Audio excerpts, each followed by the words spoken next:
AT&T Uverse TV. The following is a presentation of Fox Sports. We are Blackmore. We are Southwest. The 4th of July is not only a day we celebrate our independence, but also a day we celebrate our American heritage with family and friends. From playing catch in the backyard to taking in a ball game at the park, the traditions of Independence Day have always included baseball. Tonight, we at Fox Sports and the Texas Rangers are honored that you have allowed us to be a part of your family as we celebrate the most American of holidays. It's the Rangers and the Seattle Mariners on Independence Day. Next.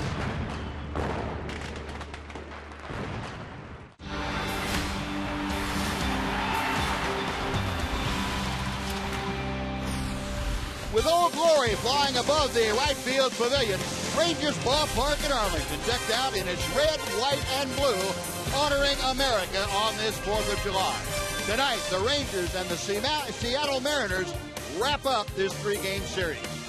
And welcome into Rangers Ballpark in Arlington. On this 4th, we will join Chuck Morgan here in-house as he invites the crowd to honor America with the singing of our national anthem. And now, ladies and gentlemen, the 531st Air Force Band honors America with the playing of our national anthem.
is brought to you by your Texas Ford dealers. Don't miss the Ford Summer Spectacular featuring blockbuster deals. Now playing at your best in Texas Ford dealers. By AT&T U-Burst TV. Check availability at 1-800-AT&T. Rethink possible. And by a reminder from Budweiser. Great times are waiting. Designate a driver. Now the Rangers have taken the field in preparation for the final game of this three-game series with the Seattle Mariners. Before we get underway, let's head down to the field where Rick Renner is standing by. Rick? Well, Buzz, as we celebrate our nation's independence, you'll see red, white, and blue all over the ballpark today. Stars and stripes on the Texas T on their hats. America's pastime and July 4th go hand in hand, and it is a passion for many Rangers to play on this day to celebrate our holiday. For one, I'm just thankful that I live in a free country and that I'm able to do what I love every single day, and I'm thankful for for the men and women who continue to fight to ensure that we have freedom every single day, because it's something that we easily take for granted. And if you really think about it, it's a blessing that we have it, and it's a blessing that there's so many that protect it. The Rangers love to play in front of the big crowds on July 4th. They've won 9 of the last 13 games, and Ron Washington said before the game, the fireworks show is much more sweeter when the Rangers win. Buzz? All right, Rick, yeah, no doubt about that. You got that right. And Martin Perez tonight looking to make that a reality with another pitching gem. He has been outstanding the last couple of times out. And we will take a look at the Seattle Mariner lineup. The young left-hander will face tonight. Jason Bay leads off. He's in right field. Nick Franklin is next. Then it's Raul Ibanez, the left fielder. Batting cleanup, the DH, Kendrys Morales. Kyle Seager at third. Justin Smoke hits sixth. He's the first baseman. Andy Chavez gets to start in center field. Henry Blanco is behind the plate. And Brendan Ryan is a shortstop and batting ninth. And we'll look at the Budweiser scouting report for Martin. 2-1, 237 in 3 starts this year. Since being recalled the second time he's had 2 starts, he's won them both against St. Louis, against Cincinnati, with a fine ERA of 1.32. Looks like he's going to get 1 out on 1 pitch. Friday against Cincinnati, he went into the 7th inning, 6 hits, didn't give up a run with 3 strikeouts. So he is pitching with confidence. He's had some opportunities in the big leagues. You don't see, Buzz, the same demeanor right now that you did before, when maybe he was hoping to do okay. Yeah. Looks like he's pretty much expecting to do well now. Well, I think you're right. And, that was one thing, Tom, we talked to Nolan Ryan about Martin Perez. Yeah, exactly. He mentioned the body language difference. And it shows. I don't know that Martin Perez is necessarily trying to do that, but that's the result of feeling much better about what you're doing. Yeah, I don't think you need to try. When you're pitching well and feeling good and you're confident in your stuff, that demeanor just kind of comes out. You can't help it. Nick Franklin takes a strike. That evens the count now at 1-1. You ought to just keep up with the play-by-play. You got 1 pitch and 1 out, and that's great. Well, I was going for 27 pitches and 27 outs today. Be out of here before it's dark with the fireworks. Chopper foul by Franklin. Over toward the Mariner dugout. The count moves to 1-2. Franklin, a .287 hitter. He's a switch hitting second baseman for the Mariners. 4 home runs and 15 RBI. See, over the last 8 ball games, he has been swinging the bat well. One of the young Mariners that Seattle has decided to go with here in the second half of this season. Good off-speed pitch by Martin Perez for the strikeout. 2 gone very quickly. Let's take a look at the Ranger defense backing up Martin Perez tonight. You have Murphy, Martin, and Cruz, left, center, and right. Moreland at first, Kinsler and Andrews up the middle, Beltre at third. Pierzynski is handling Martin Perez this evening. Well, a very nice start for Martin Perez. 2 up, 2 very quickly away. Raul Ibanez, the veteran left fielder, takes outside for ball 1. Ibanez with his 20th home run of the year here on Tuesday night, that first game of this 3-game series.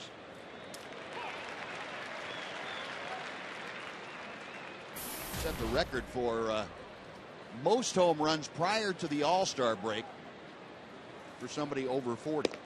pretty impressive. That's amazing. That's really impressive. Ibanez, 41 years of age. I still think that played into the hands of the Rangers, and they're looking at Manny Ramirez, say, well, he's 41, Ibanez is 41. Ibanez is killing us. 2-1 pitch. It's fouled off to the left. It's 2-2. Take a look at the umpiring crew for this 4th of July. The home plate umpire is the crew chief, Eric Cooper, Paul Schreiber at first. Chad Fairchild at second. Marty Foster is down at third. You know, the other side of it, Buzz, there haven't been many guys in the big leagues over 40 who look like he does. This guy's in great shape right now. Two-hopper hard hit, but right there, Moreland underhands to Perez in time, and it's a 1-2-3 inning. Well, Perez only 10 pitches to get the Mariners back to the bench. Rangers coming up.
Want to send a quick howdy out from Afghanistan to my family back home in Texas and to all the Ranger fans out there. Go Rangers. I'll be back in October and look forward to seeing some fall baseball in person. Go Rangers.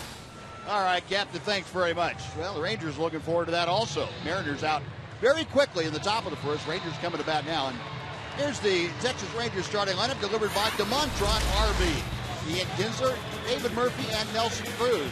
The first three. Then it's Adrian Beltre, A.J. Brzezinski, Lance Berkman is the DH tonight, hitting sixth. Mitch Moreland, Elvis Andrews, and Leonis Martin. Martin playing in center field and batting ninth.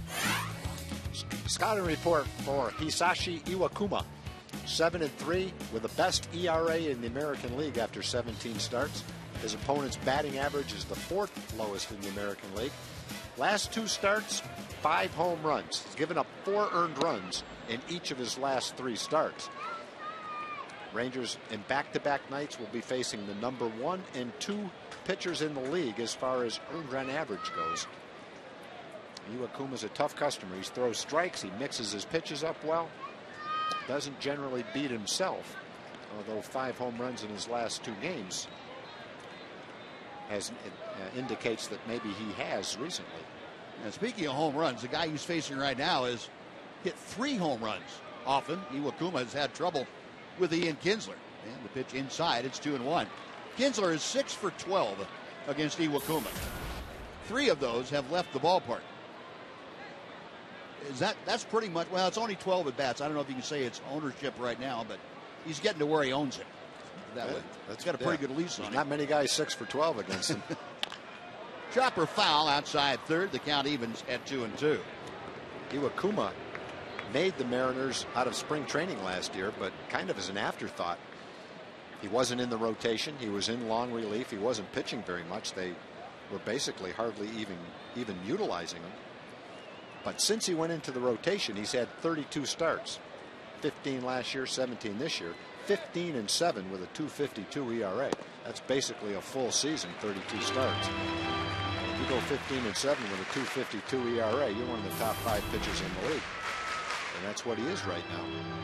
And he has run the count full to Kinsler, so Ian trying to start things off by getting aboard against Iwakuma.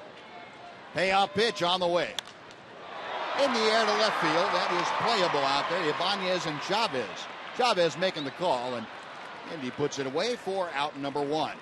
Kinsler skies to center field. We'll take a look at the Mariner defense. You saw Ibanez and Chavez. Ibanez in left, Chavez in center. Bay is in right field. Smoke at first. Franklin and Brendan Ryan, the shortstop tonight. Seager at third. Henry Blanco is catching. And Hisashi Iwakuma is on the hill, the 32-year-old right-hander from Japan. Iwakuma had a couple of outstanding years pitching in Japan. As a matter of fact, he won the Japanese equivalent of the Cy Young Award back in 2008 with Rakuten. He ended up 21-4 that year with a 187 earned run average. I don't care if you're in Little League, that's pretty good. That's pretty good. Pulled the Justin Verlander MVP. Murphy had drive to center. Didn't quite get the center of it. Right at the edge of the warning track. That is out number 2. 395 feet to dead center, and just got underneath it. That would have landed on the grass out there. Well, Chavez has handled both fly balls, and with 2 out, here comes Nelly Cruz. Rangers only had a couple of runs last night, 2 solo home runs against Felix Hernandez. They had some good pitches to hit. Some they got underneath, some they fouled off. Hernandez pitched a fine game, but he gave the Rangers some pitches that they just didn't take advantage of. Cruz had a double his first time up last night, a rip and a miss on the hard breaking ball from Iwakuma, and it's 0-1. Nelly at 273, and primarily because of those numbers over his last 4 games, a .412 average.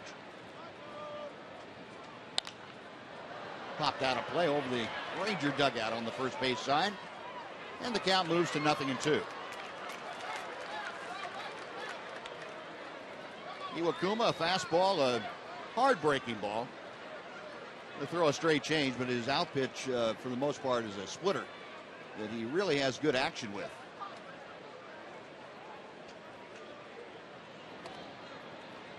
Down and away, and the count makes it 1-2.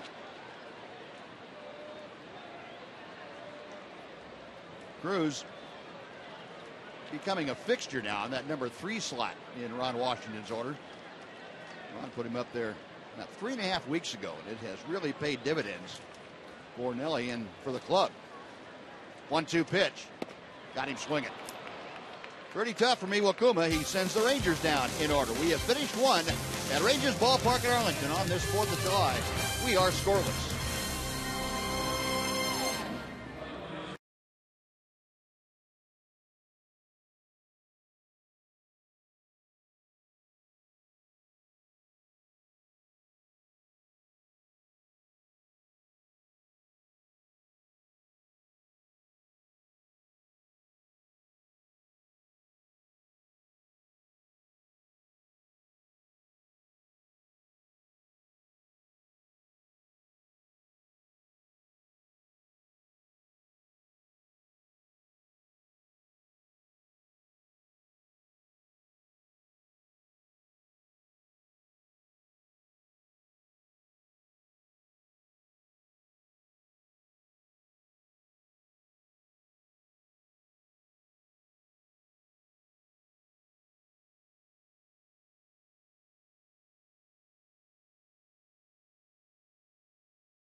Happy 4th of July to everyone, and on this Independence Day, the Rangers and Southwest Airlines have come together to help honor those who help protect our country. That's the Faces of Freedom program, and this is a great deal.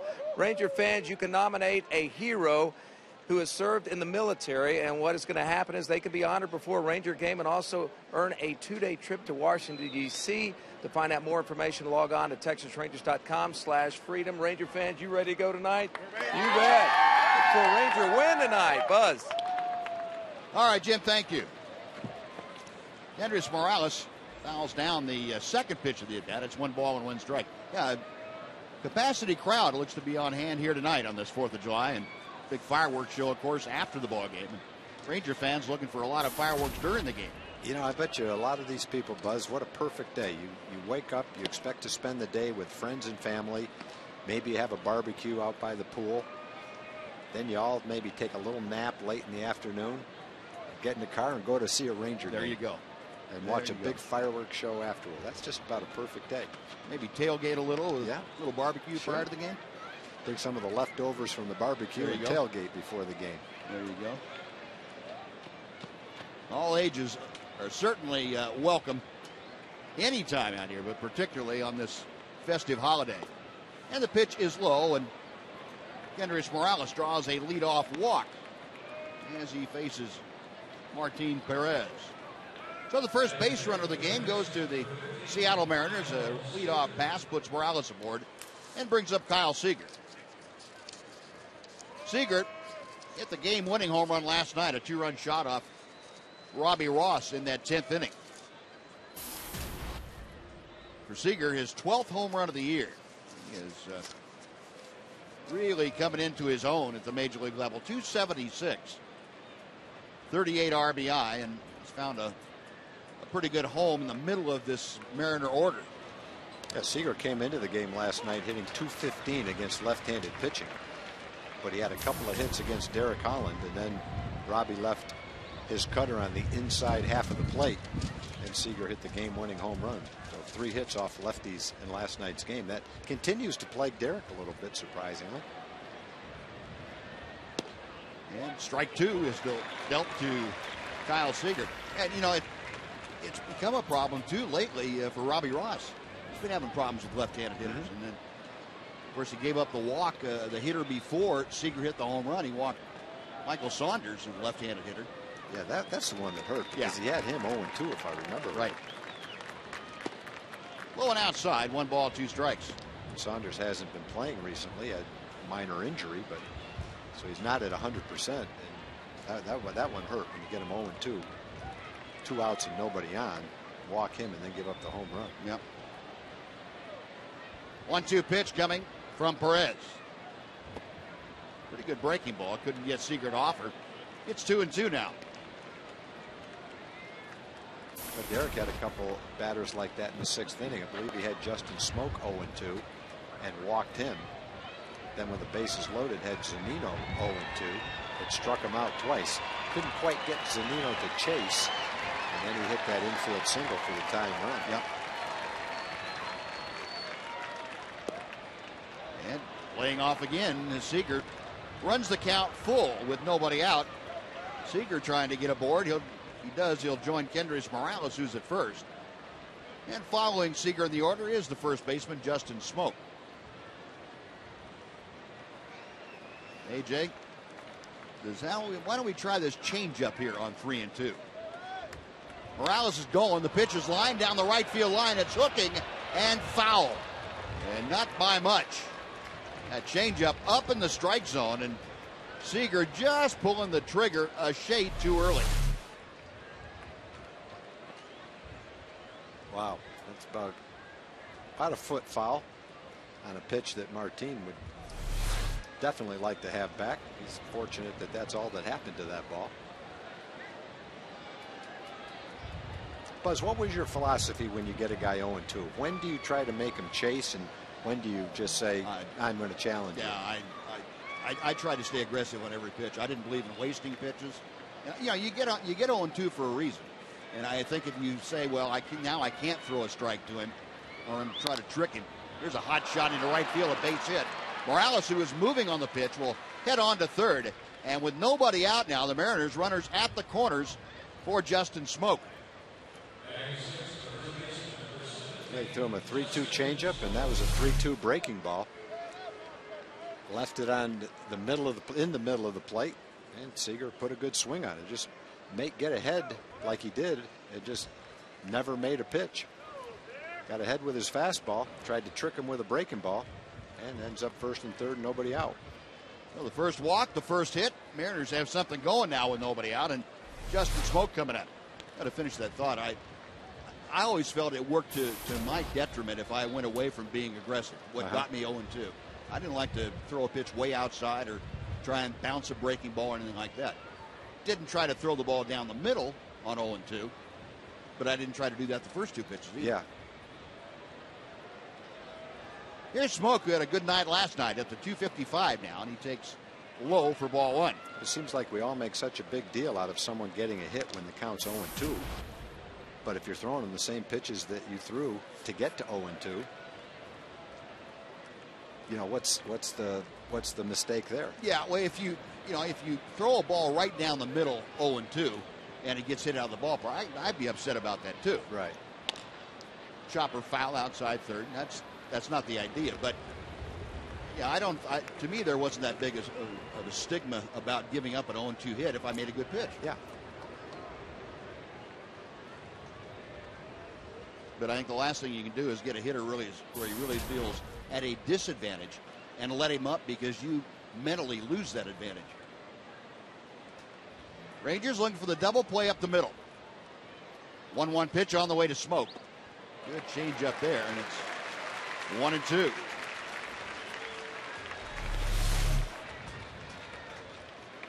pitch he struck out Franklin with. Good changeup.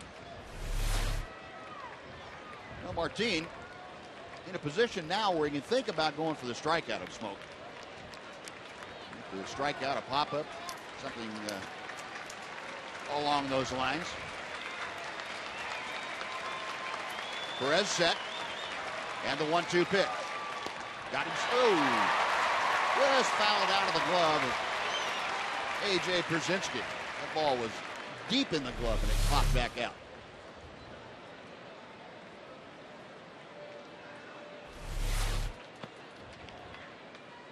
You know, not much a catcher can do. I mean, you can't react to that quickly enough to say, well, I should have caught that. Yeah, you got some kind of reflexes if you can move your glove to catch a foul tip. Again, the 1-2 on the way. Got him swinging. Good changeup.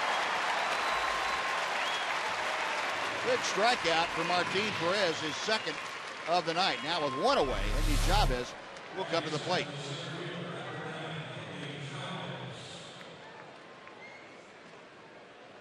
That's about as nice a changeup as you can throw. Really is. Has good late movement to it. The way Smoke went after you, you would have to think that it looks like a fastball coming out of Martin's hand. For sure.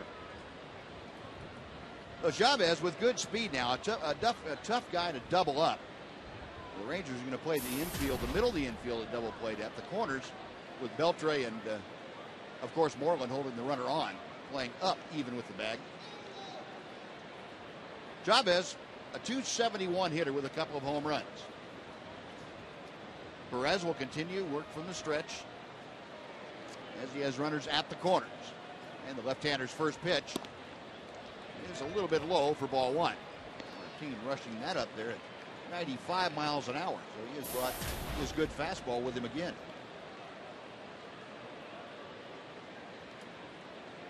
Eric Wedge liked what he saw from Andy Chavez. Likes what he has seen from Kendrys Morales, who's over at third base right now. Inside. 2-0 the count.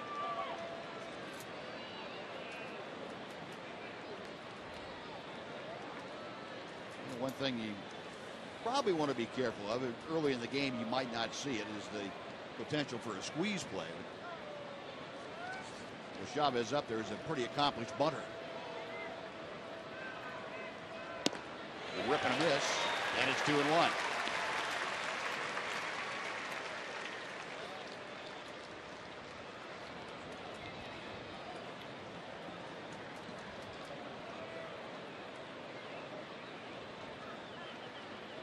Perez studying the signs. Morales, the runner at third.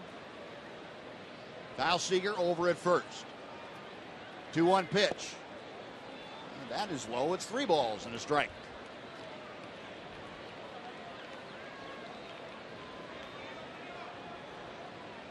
Ron Washington has talked about the young guys in the rotation in particular. You know, you're going to have some inconsistencies. You have to expect that. We just want to see them constantly growing.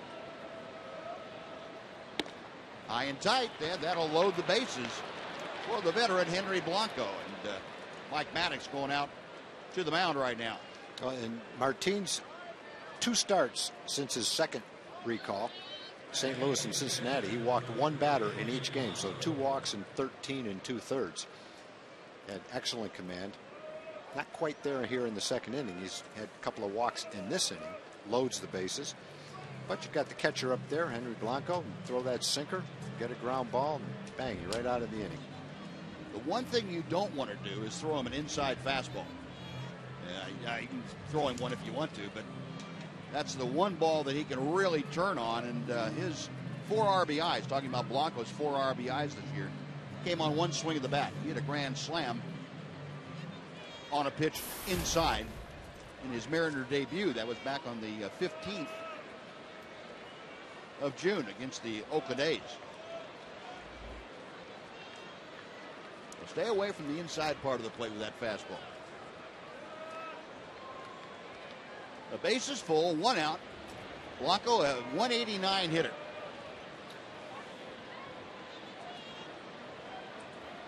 Perez from the belt. Throws a fastball to the outside part of the plate. 0-1. Blanco, like many of the Seattle Mariners, had not faced Martin Perez before. The guys in the Mariners have faced him, the ones that were here early last year. Maybe a double play ground ball. Kinsler makes the turn on the first, and they got it. What a job getting out of that difficult second situation. Bases loaded, 1 out. The double play takes care of it. No runs, a hit, and 2 men are left. After 1.5, no score.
Because of the double play turned by the Rangers against Henry Blanco. Elvis to Ian and on to Moreland. Oh, well executed, and Martin Perez working his way out of a tough spot. A couple of walks, a base hit, and he was able to put another 0 up on the board. So the Rangers come to bat. Let's see if the momentum carries over to the offense. Beltre to start things off against Iwakuma. 0-1. Adrian, a 298 hitter, had a couple of hits last night, a single and a double. 4 for 14. The Ranger third baseman is against Hisashi Iwakuma. Rip on a fastball, fouled it back. It's 0-2.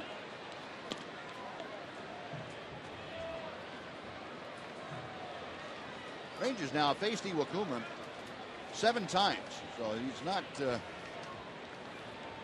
not an unknown quantity as far as the hitters are concerned. But they still, it's a testament to the kind of stuff he's featuring out there. 0-2 pitch, is fouled back. Ranger hitters still have a difficult time adjusting to him early in a ball game. He's had a couple of starts against him this year, and they've both been good starts. Both of them in Seattle. He's pitched well in both of them.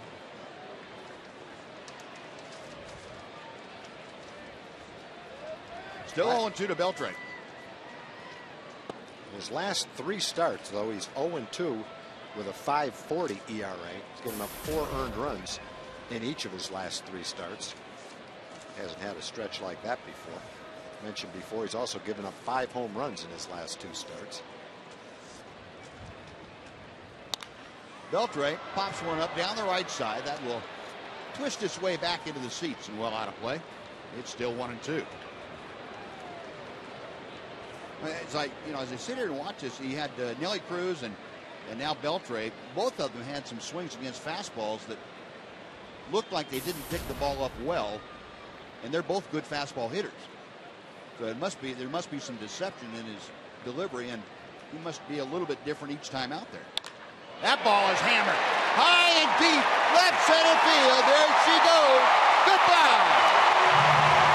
Not much deception there. The Rangers lead 1-0. Well, Adrian's had a couple of balls that he just missed. Grant, he didn't miss that one. That went all the way over the bullpen in left center field. With the Rangers on the board, get the Rangers a lead early in this game. Now 6 home runs in the last 3 games. More balls plaguing him right now. Probably right down the middle of the plate. Pretty close to it, inside part of the plate. Great swing by Adrian. Everyone in the ballpark knows that ball's gone. Boy, Adrian lit the fuse on that rocket. Got it out of here in a hurry. Well, Iwakuma, as the last couple of starts would indicate, having trouble keeping the ball in the yard. A.J. Pierzynski chops one to the right side, and that's where the second baseman Franklin is positioned. That is out number 1, and Lance Berkman coming up. Take a look at the hit speed. The ball coming off Adrian's bat. 98.8 on a high fly, and a long high fly. I don't think we've seen anything over 100 miles an hour on a fly ball yet. Nelly Cruz has had the highest. I think his was around 110 or 111 on a line shot.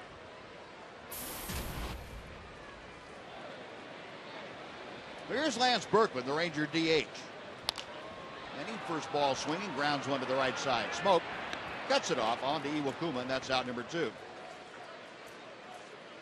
Now let's take a look at the AT&T Twitter poll tonight. I'd like your opinion on what's your favorite thing about the 4th of July. I gave you the choices of cooking out, spending time with the family, watching fireworks, watching Rangers baseball. Just go to Twitter, and if you think it's a cookout, it's hashtag FS Cookout.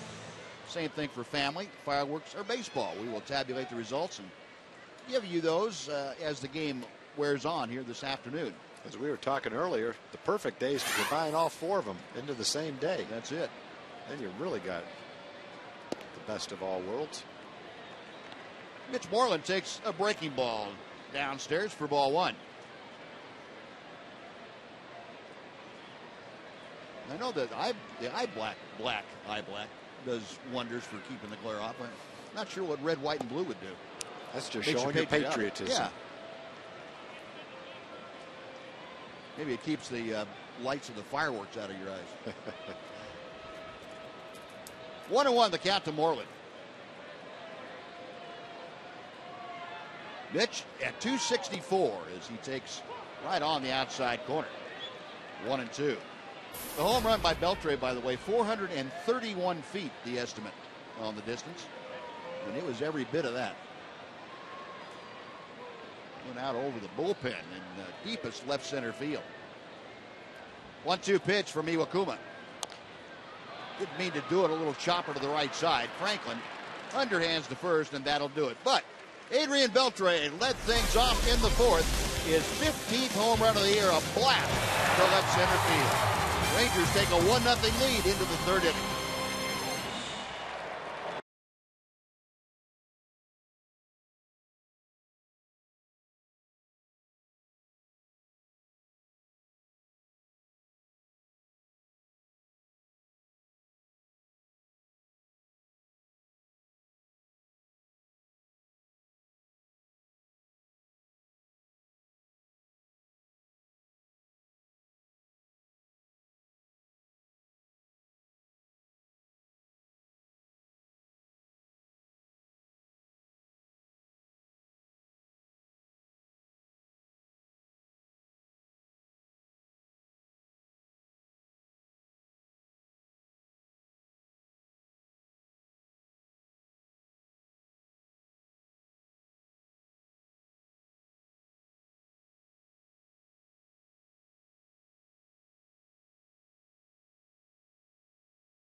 Dan, U.S. Army.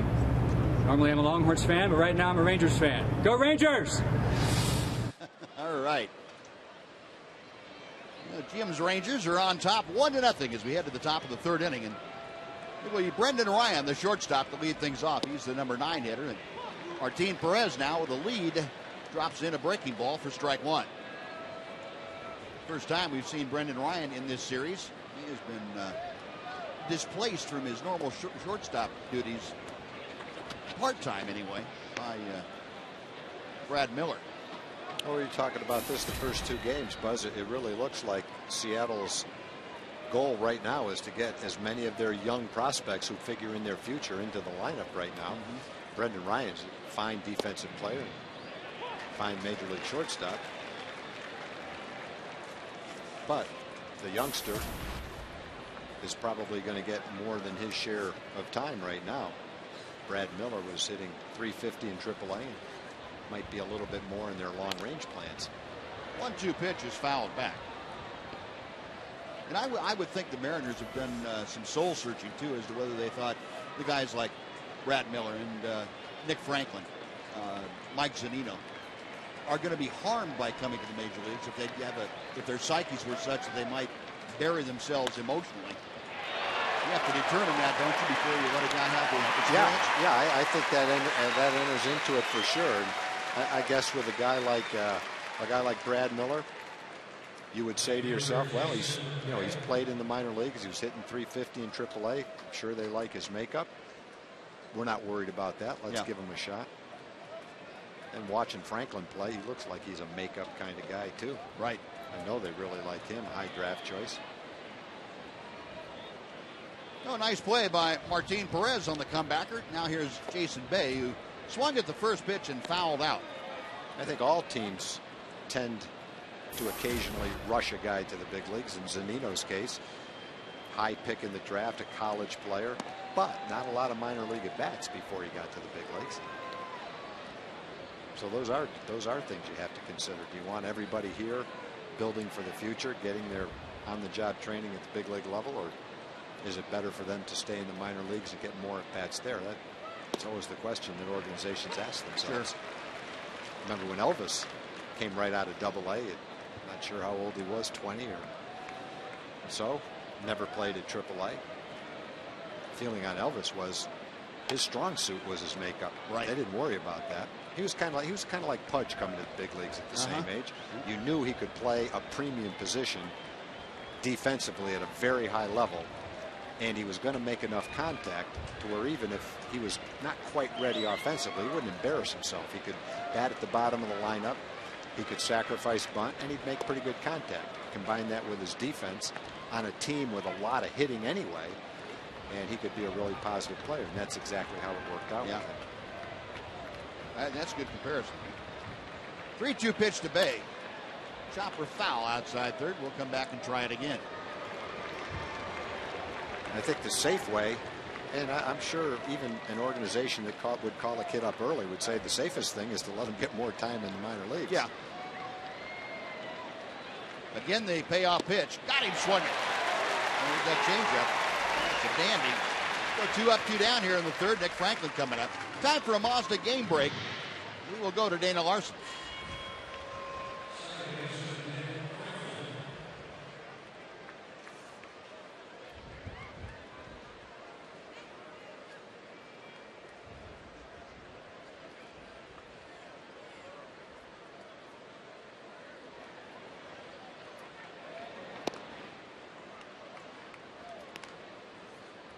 All right, Dana, thank you. Yeah, Rangers need to win here tonight to not only snap a mini 2-game losing streak, but stay within a half game of the top spot. Franklin turns on one and shoots it foul down the left side, back into the seats. It is 1 ball and 1 strike. Nothing better than a souvenir on the 4th of July at the ballpark.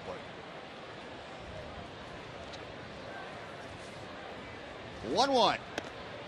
Now 2-1. Franklin, a strikeout victim the first time that he faced Martin Perez. Talking about Perez and the number of times that he had faced these Seattle hitters.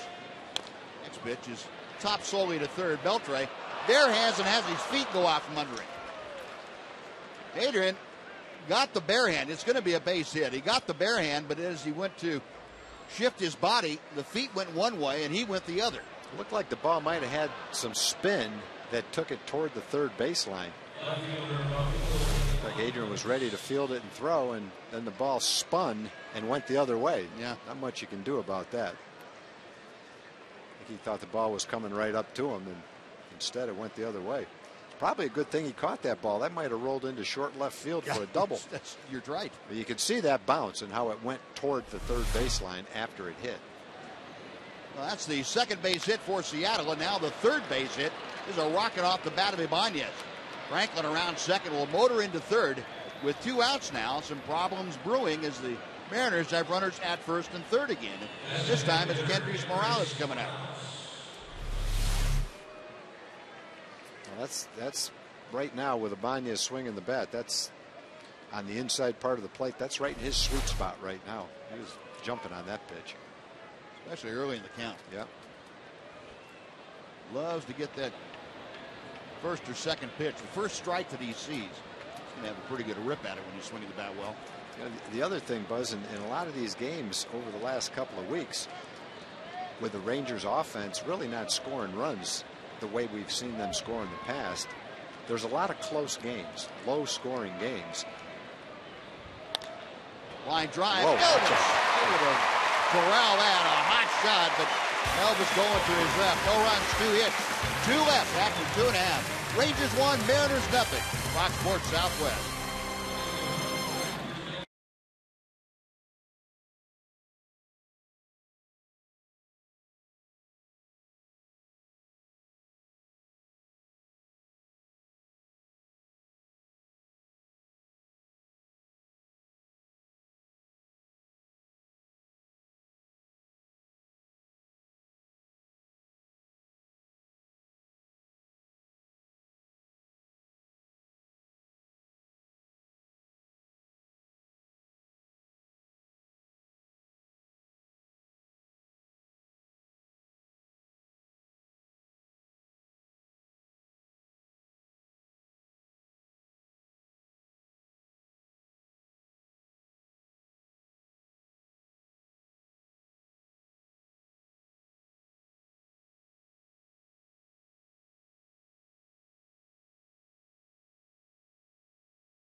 Ford dealers.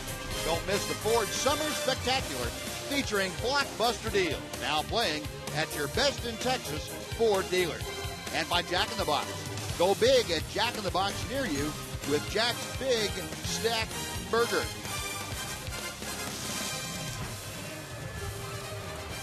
Now 1-0 Rangers as they come to bat here in the bottom of the third inning.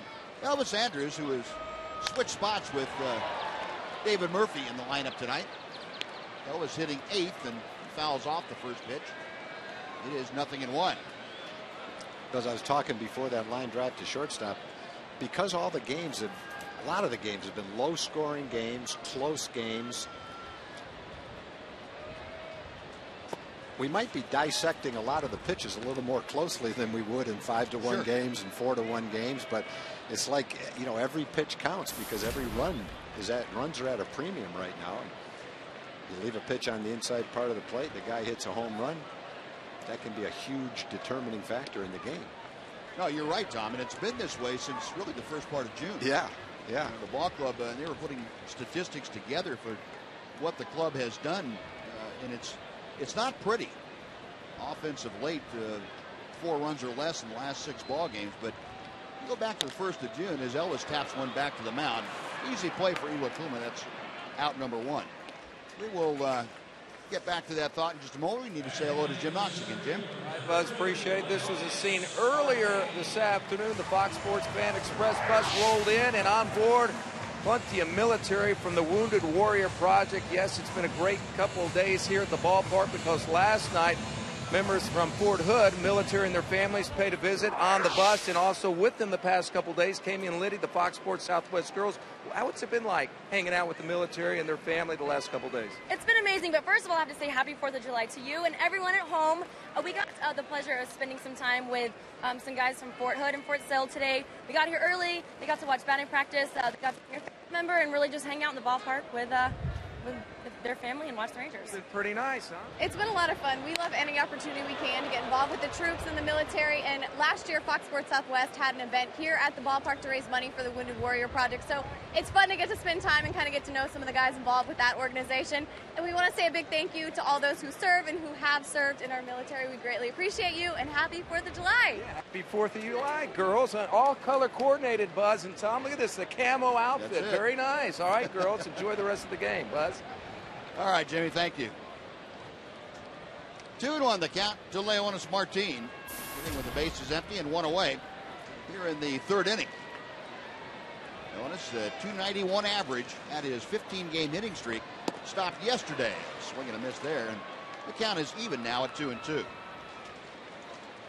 were talking, though, about what the Rangers' problem since going back to the beginning of June. They're in the bottom 5 in Major League Baseball in a lot of areas, and you don't consider the Rangers a bottom 5 team offensively. They're only averaging 3.4 runs a game, which solid base hit to center field for Martin, and Leonis starting a new streak. Wrap that ball right back through the middle. Well, we're not used to that with Ranger baseball. We're used to going a month with a team averaging over 6 runs a game, just pounding the baseball. And with that kind of an offense, a pitch here and a pitch there, you don't even notice it. You don't even talk about it. But in these kind of games, everything is magnified because the games are so close and so low scoring. The Rangers 27th out of 30 teams in both average at .235 and slugging percentage. They're 28th in runs scored, which is maybe the most shocking of all. I think sometimes it might sound like we're being critical of the pitcher by talking about the location of one pitch. Generally speaking, the pitchers have been throwing the ball great. Yeah. It's the offense that hasn't been up to par. But, you know, as a pitcher, too, you have to realize what the offense is doing or what they're not doing. Yeah. And, you know, it does put a premium on pitchers. On one pitch to a hitter at the wrong time can cost you a game. Last night, for example. You know, the one pitch that was not made to Michael Saunders set up a potential problem that Robbie Ross threw one pitch that most other times you don't even think, give a second thought to. Yep. Seager able to hit it out of the ballpark. It cost you 2 runs and loses the game for you. And no one's trying harder to make the pitch right. than the guy out on the mound. Yep. So it's not an indictment of the pitcher and his effort. It's just the reality of where the pitch ended up. Well, Leonis Martin has a streak intact, and that would be stolen bases in 6 straight games. He's got a pretty good lead at first. He's staying put as Kinsler takes the next pitch down and away. It's 2 balls and no strikes. Coors Light cold hard fact. We're talking about the 6 straight games with a stolen base. That tied the longest streak in Major League Baseball this year. Jacoby Ellsbury also had a steal in 6 straight back in the early part of June. Cold hard fact brought to you by Frost Brewed Coors Light. 2-0 to Kinsler. Now 2-1 as Iwakuma gets that sinking fastball over the outside part of the plate. A couple of birthdays to mention. Joe Stanislav, 89 years old, from Waco. World War II veteran. He and his wife Mildred will also be celebrating their 66th wedding anniversary on July 7th. Happy birthday, Joe. Happy anniversary to Joe and Mildred. And Joe, thank you for your service. Dee Coker is 82 years old today from Waco.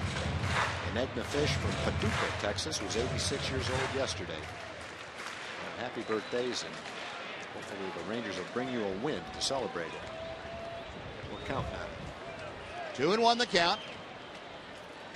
There goes Martin. He stops, driven to center field. Long run over for Endy Chavez. He's able to get there in time, though, to make the grab. And back to first goes Leonis Martin. There's 2 out, and now David Murphy coming up. And folks, a reminder that the best of the American League take on the National League top players in the 2013 MLB All-Star Game. That's going to be in New York this year. Don't miss the battle for the World Series home field advantage. It's Tuesday, July 16th on Fox.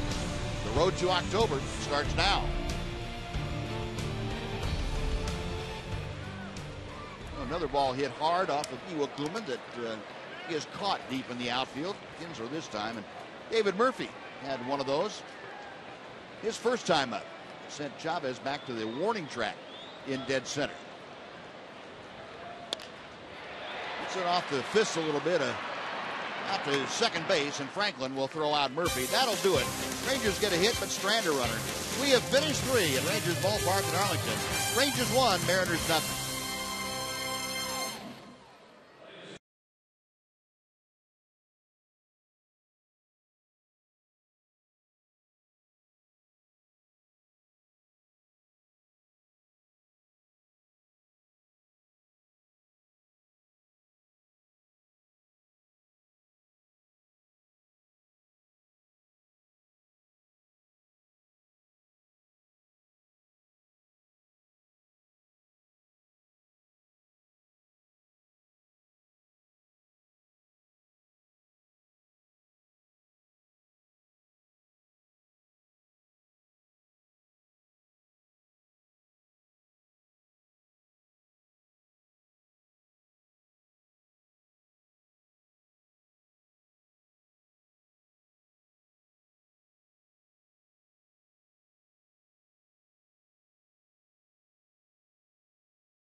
Transition unit, Warrior transition unit from Fort Sill here tonight, having a nice time. Happy 4th of July, everyone. This is Platoon Sergeant Nathan Davidson on hand, and you guys came over on the Fox Sports Fan Express here at the baseball game with family and friends.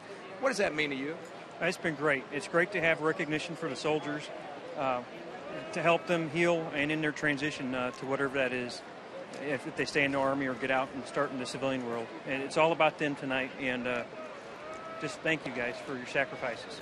And we thank you, and thank you, everyone. Happy 4th of July. Enjoy the rest of the game. Thank you for being here. Thank you. Buzz? All right, Jim, thank you very much. Martin Perez going to work. Kyle Seager takes a strike, and that evens things out.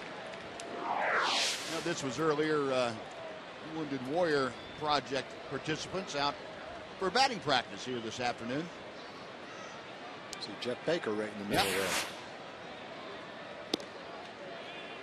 Wounded Warrior Project, very near and dear to Jeff's heart. You know, he comes from a military family, and a lot of involvement by Jeff Baker in that cause. 2-1 the count to Seager. Off the end of the bat a little bit to right field. It's playable for Cruz, who started that, and comes on to make the grab for out number 1. So Seager 1 out of 2 as he makes the U-turn at first base, heads back to the dugout. Now Justin Smoke coming up.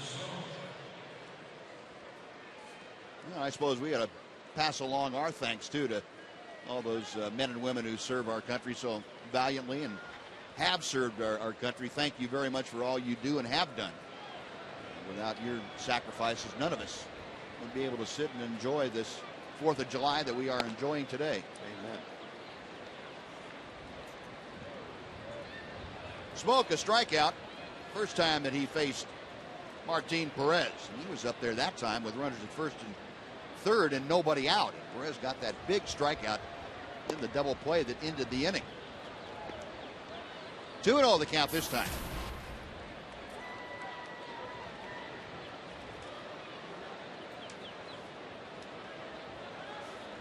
Smoke, the switch hitter, up there from the right side. Makes the changeup that floats away, and it's 3-0.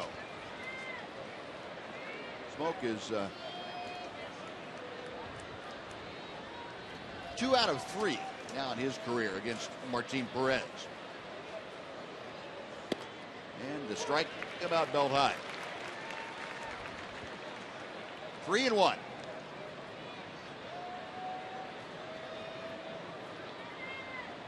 A.J. Brzezinski going down the sign, the 3-1 pitch. That is chopped foul, and so Perez has come back from a 3-0 deficit to run the count full. Smoke hitting 6th in the order. He'll be followed by the center fielder, Andy Chavez. Rangers a run on 2 hits. The Mariners no runs on 3 hits. Payoff pitch.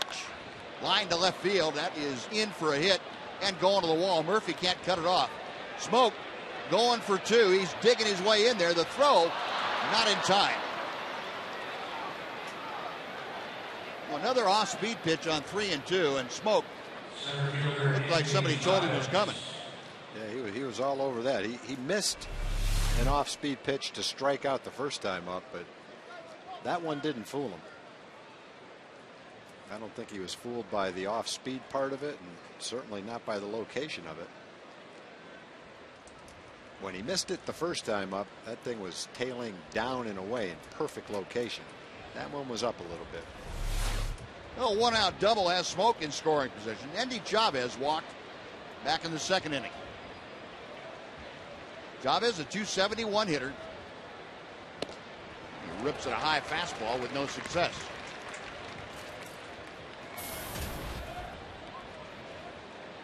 See Andy, a couple of home runs, 11 driven in. Chavez was not with the Mariners in spring training. He was released by Kansas City at the end of spring training and signed a minor league deal with Seattle. Pulls this one on the ground to Moreland. He's going to have to hurry with Chavez getting down the line, and Martin Perez just does beat Chavez. Speed was there in plenty of time, and Martin really had to hustle to beat the speedy Andy Chavez. That's out number 2, and on to third goes Justin Smoke. He made a good pitch, had Chavez out in front of it. Close play at first base. He mentioned that Chavez was let go at the end of spring training. There's no doubt that he's a big league player. He may not be an everyday big league player, but there should, when you talk about 30 major league teams, there can't be 30 major league teams that have 4 or 5 outfielders all better than he is. Right. Now here's Henry Blanco with smoke at third and 2 away here in the 4th inning. Check swing on the breaking ball. That's low and inside. 1 ball, no strikes. Blanco grounded into the 6-4-3 double play that got Martin Perez and the Rangers out of a difficult spot in the second. Even though the Rangers have lost the first 2 games of this series, the pitchers have made some great pitches when it really counted during the game. Close games, a lot of double plays when you need them. Pitching out of big jams. Derek pitched out of a couple of jams last night. Martin's already pitched out of 1st and 3rd, nobody out. 1st and 3rd, 2 outs. Now man on 3rd and 2 outs. So the last 3 innings, men in scoring position every inning. And a ground ball to short. Elvis fields it off to his left, fires on to first, and that'll do it. No runs, the double, no problem. 1 left stranded. 3.5 in the books. Rangers leading 1-0.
Helping Americans. That's our July 4th message today, and it rings true in the state of Texas. In times of need, the rivalry between the states of Texas and Oklahoma take a back seat. When the Big 12 tournament in OKC was postponed by rain, the Baylor Bears baseball team headed instead to the Goodwill Center in Oklahoma to help out. To show their support, the team also donned the helmet stickers for Oklahoma throughout the tournament. And today is a day we celebrate our independence and the continued pursuit of happiness. You can still help those seeking assistance after natural disasters by going to redcross.org or call 1-800-RED-CROSS. Buzz? All right, Rick, thank you very much. Yeah, I remember reading about that after the terrible tornadoes that went through Oklahoma City area, and boy, all the teams that were down there for that regional kicked in and really did an outstanding job helping those folks. The 0-1 pitch all the way to the backstop, and Nelly Cruz now with a 1-ball, 1-strike count. Rangers leading 1-0. Cruz struck out his first time. That was back in the first inning. It'll be Cruz, Beltre, and Pierzynski. First 3 hitters to face Iwakuma here in the 4th inning. Iwakuma with just the 1 strikeout in the game. Gave up the home run, of course, to Adrian Beltre. That is a counter for the lone run of this contest. The 1-1 pitch. 2-1 as that floater spun that one up high. Spun it up a little too high. If that thing was down about a foot, spinning like that. I like Nelly's chances. Think he might have had a chance to launch that? Yeah, I think so. Take that spin right off it. 2-1. Line hard to second base. Right there is Franklin. You glove it. That is 1 gone. Folks, we'd like to invite you to tune in each Saturday morning at 10 o'clock right here on Fox Sports Southwest for Chevy Hometown Kids. It's not about the score, it's about the experience.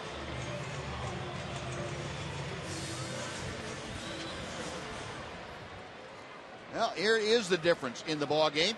Adrian Beltre launched his 15th home run of the year, a titanic blast over the bullpen in left center field. Takes the first pitch low for ball one. Adrian now 43 RBI. And that average at an even 300 as he faces Iwakuma. 1-0 pitch. Now 2-0.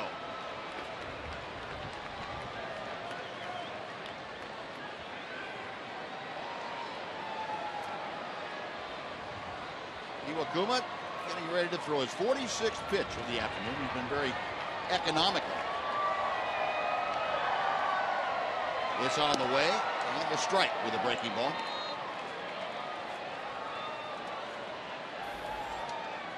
Home run that Beltre hit, his first since way back on June 9th. That was against the Toronto Blue Jays. And he chops this one down to third. Seager charging, throwing on the run, and gets Adrian by a couple of steps. That is out number 2. So 2 up, 2 away. And now A.J. Przinsky will come up.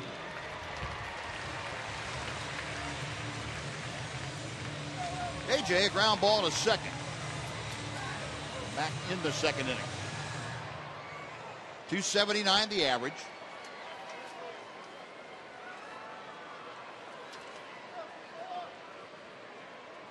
Przinsky 1 out of 4 against Iwakuma, as the right-hander deals a bit low for ball one.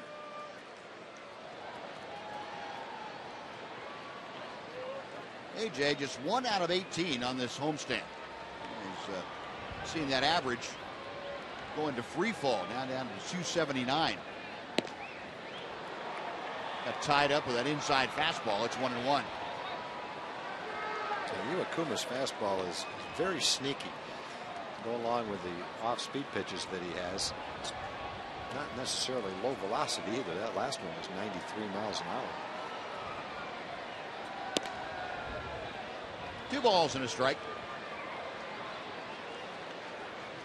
He has excellent complementary pitches, what I call it anyway. Breaking ball is fairly sharp. He can change speeds on it. And then he has that nasty splitter that has to look like a fastball coming out of his hand. Yeah, that thing's got great movement on it. Here it comes. 2-2. You can see it in his glove if you watch carefully how he splits his fingers and causes that ball to go a little slower and drop down like that. That would be your circle changeup grip right there that Derek Holland's working with. There it is again. And AJ just able to. The Lowe's Home Improvement bringing you Never Stop Improving. And AJ Przinsky against Seattle this season, 297. 2 years prior, 3 years prior, 141. That's pretty good improvement, AJ. 11 for 37 against the Mariners. Even in the count here at 2-2 to Iwakuma. And a number down the first baseline. It is a fair ball. Przinsky said, oh no. Didn't even bother running it out. Right on the line. That takes care of it. Rangers gone in order. Through 4 in Arlington. Rangers 1. Mariners nothing. Fox Sports Southwest.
Just want to give a shout out to the Texas Rangers. Go Rangers. Thank you, Captain. We appreciate it. And they are going. They are up 1-0 as we head to the top of the 5th inning. Joining us in the 5th, as he always does in our Fox Southwest broadcasts, Mark McLemore, co-host of Rangers Live before and after Rangers ballgame. Mac, thanks for coming by, and happy 4th of July to you. Thank you. Same to you guys. You enjoying the holiday so far? I am. I just forgot my red and white and my blue and that's all okay. that. No, that's all right. You guys got it covered? You're good. Yeah. Yeah. Well, the one good thing you didn't forget, Mac, and that's the poppy on your shirt. I did not. The poppies were presented to us by the American Legion Auxiliary, Unit 453 in Dallas. Appreciate that very much. And as we've learned, the poppy is our national symbol of sacrifice. I think everybody is familiar with the poppy. Not many of us know exactly where it originated and why. It actually originated way back in World War I, when soldiers coming back from World War I described the barren landscape and all the flowers that turned out to be poppies. It came to be a reminder to all of us that the men and women who served our country and died deserve to be remembered. And so we wear these poppies proudly. Thank you, American Legion Auxiliary, Unit 453 in Dallas. Appreciate it very much. Thank you very much for the poppies. So you watch Ranger baseball, you learn something. I didn't know that. I didn't either. Yeah, I didn't either. I'm glad we got them. Yeah. And perfect date to wear them. Kind of a military patriotism theme today. And we're part of it. And happy to be part of it. Absolutely. Jason Bay 0 for 2. And he's going to be 1 for 3 as he dumps one into right field. A softly hit single, but he is aboard with 1 out. That is the 4th hit of the evening. Make that the 5th hit for the Mariners against Martin Perez. So Bay aboard. Nick Franklin come up, who had an infield single his last time to the plate. Mac, we were just talking about it, about the funk the Rangers have been in offensively, and it's one that we have not seen around here from a Ranger ball club in a long time. It goes back 6 weeks now. Yeah, it's been a long time, and that's something, we're definitely not used to seeing. I don't know what it is, but it seems as though it's a collective thing, not just, 2 or 3 guys, but pretty much the entire lineup.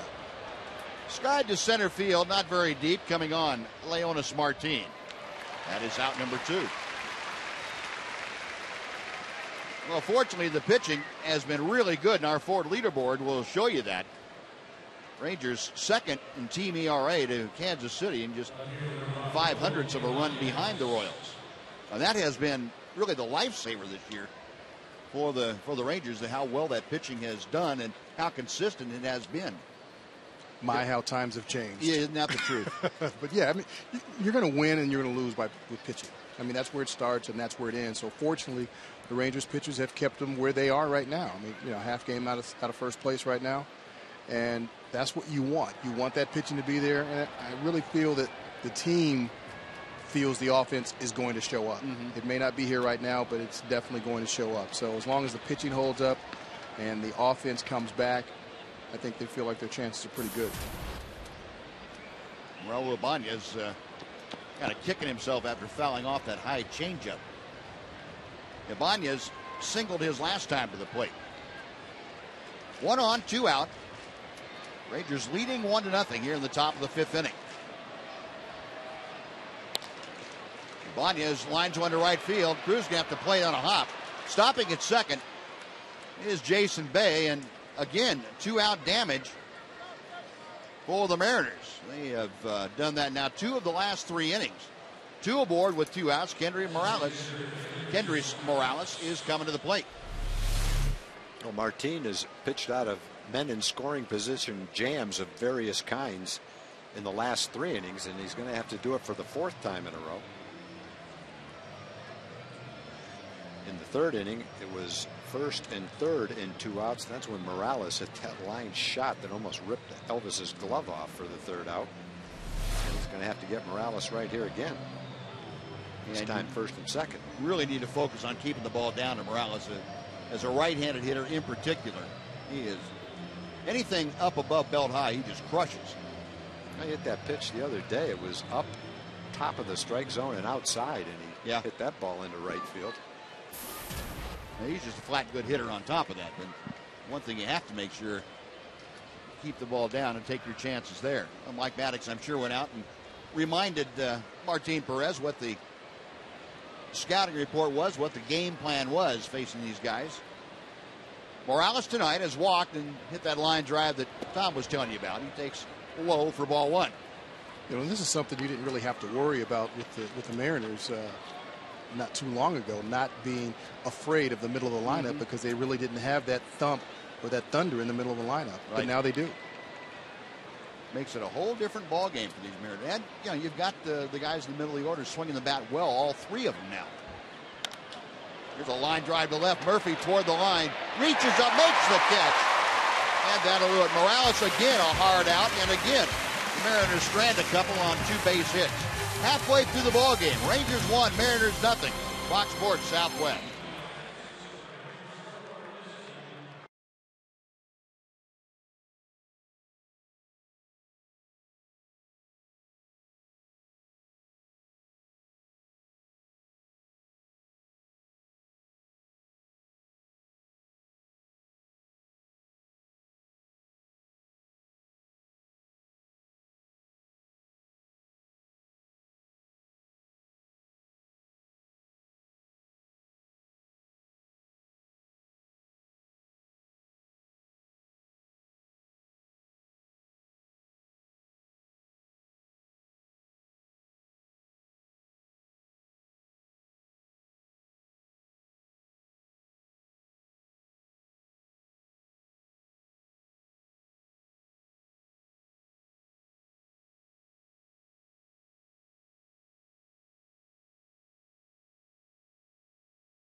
On a VIP flyaway experience with your home team in LA. Register at MetroPCS, flyaway.com, or at participating locations for your chance to win. Well, just so you don't think that the three of us are the only ones with the poppies, how about our whole group up here? We've got Allie, Bob, Larry, and John. Just some of the people that do their best to make us look good up here in the booth. Thank you, guys. As hard as they try, sometimes it just doesn't work. When you don't, sometimes they hang that curveball. Yeah. Best intentions. Hopefully they have a little more to work with. Yeah, sometimes they just don't have a lot to work with. Yeah. Berkman down in the count, lands at 0-2 right now. He's leading off the bottom of the 5th inning. Berkman grounded out to the right side, his first time up. Rangers a run on just 2 hits against Iwakuma. They have that 1-0 lead as Martin Perez has been able to employ the smoke and mirrors a little bit to work out of some problems. Well, he's working out of jams. 4 straight innings. 1, 2, 3 first inning, but 4 jams after that. Good thing is it's still 1-0. Yep. Iwakuma's 1-2 offering. Just off the outside corner. That pretty good splitter. It's 2-2. A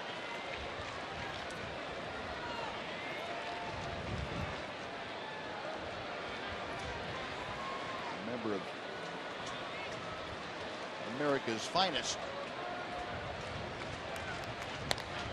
Berkman grounds one to the right side with Franklin playing deep in shallow right field. Able to handle that. That is out number 1. Mitch Moreland coming up. Time for a Mazda game break with Dana Larson. Dana?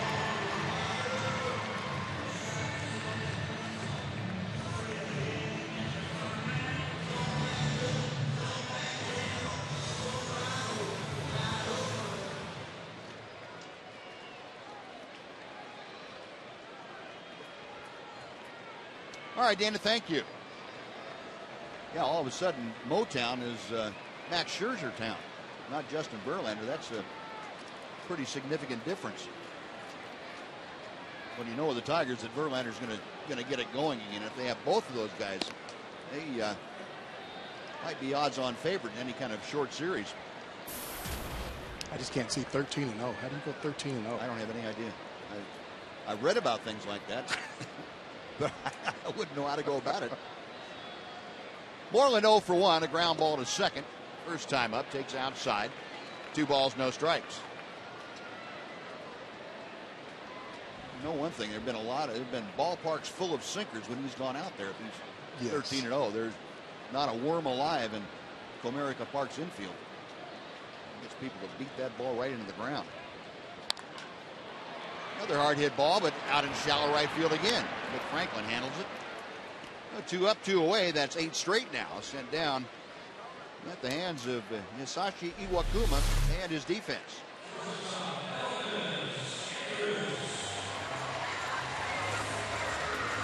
Well, the Mariners have a young, solid defense. Brendan Ryan's playing shortstop today. He's a solid defender. No doubt about that. Brad Miller played there last night. Youngster that's getting his opportunity at the big league level. Seager has played excellent defense at third base against us pretty much every time we've seen him over there. Franklin looks like a really good defensive player. Well, their infield overall is a very good defensive infield. No doubt. Smoke is pretty accomplished first baseman with the glove. Yeah, he's stylish over there. Chopper foul off the bat of Elvis Andrus. It's 1 ball and 1 strike. Elvis tapped one right back to the mound his first time. And Bakuma now on a pretty good roll of setting Rangers down in order. 8 straight. Iwakuma's allowed just the 2 hits. Last hit for the Rangers, Leonis Martin, a 1-out single in the 3rd. There's a base hit through the hole. Elvis got a pitch up a little bit and banged it to left. Looked like a hanging slider. As a hitter, this is one you feel like you have to take advantage of.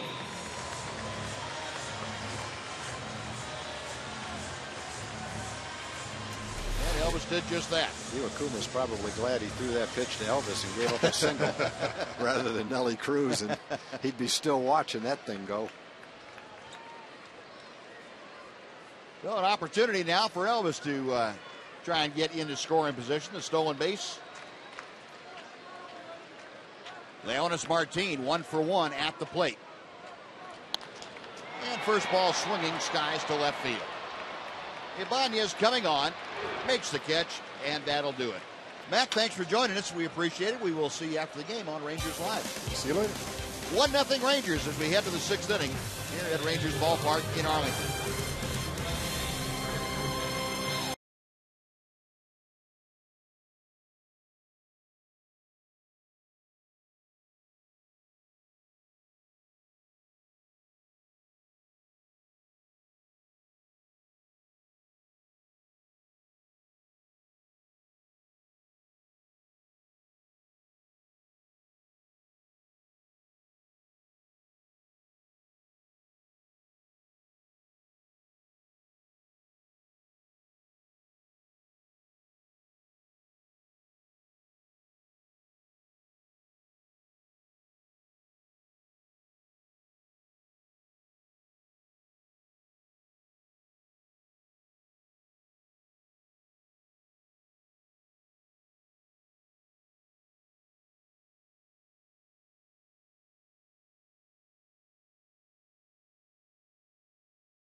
As we go to the top of the 6th against Seattle. Well, we've been talking about Americans helping Americans, like neighbors helping neighbors at the most difficult time. We've all been touched by the big tornado in Moore, Oklahoma. Well, Moore native Melissa Hodge wanted to do something to honor the memory of Sydney Angle.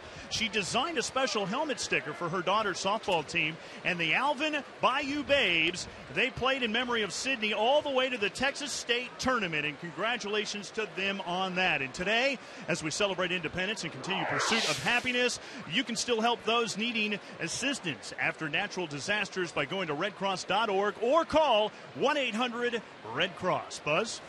All right, Rick, thank you very much. Kyle Seager starting things off against Martin Perez, and Perez drops the breaking ball over the outside corner for strike one. Seager 1 for 2, single to right, fly to right. Perez back to him, and a chopper hit foul outside first. Mike Brumley, the first base coach, getting out of the way of that one. And the count moves to no balls and 2 strikes. I've told this story before about Mike Brumley. I was at a game at the University of Texas when he was playing shortstop for the University of Texas, and he picked up a ball in the on-deck circle around the batting cage during batting practice. Ace hit to right. Just can't get him out. Nope. That's one might have got a little too much of the plate. He picked up a ball around the batting circle and threw it out of the ballpark to straightaway left field. Holy cow. He had some kind of arm, boy. Well, I'm sure he's trying to throw this farther outside than number 1 or number 2 on 0-2. Instead of the 3 pitches, that was the best one to hit. Seager continues over the last couple of days to pound left-hand pitching. 7 hits now for the Seattle Mariners. Nobody out here in the 6th inning. Justin Smoke has one of those 7 hits. He doubled the left field his last time up. Pitch off the plate inside for ball 1. Get a little action starting out in the bullpen for the Rangers. Even though the pitch count not all that high, Jason Frazier starting to loosen. Where a pitch count can be a little deceiving. There's a comeback fastball that makes it 1-1.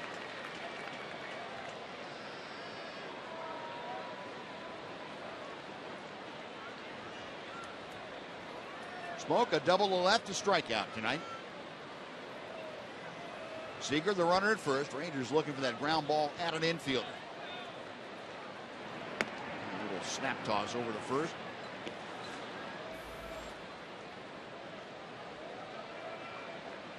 Outfield playing Smoke just about straight away. Maybe a step to right center for the center fielder Leonys Martin.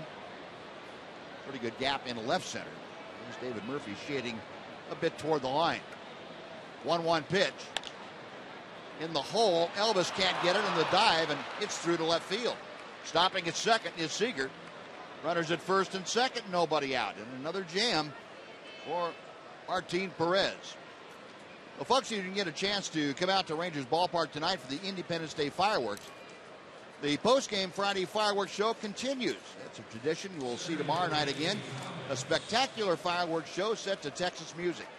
You can reserve your upper reserve seat for only $15 when you purchase them at TexasRangers.com/specials using the coupon code fireworks. So back-to-back singles, 2 on, nobody out.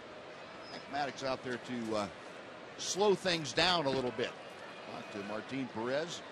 Andy Chavez is the hitter, and I would imagine you see Chavez up there bunting at this stage of the game.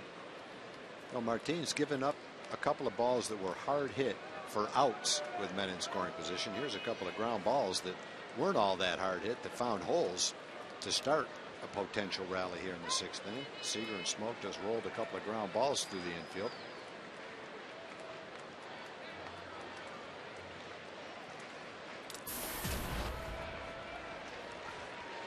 Chavez stands in 0 for 1. He has walked and he has grounded out. Rangers expecting the bunt with Moreland and Beltre up at the corners.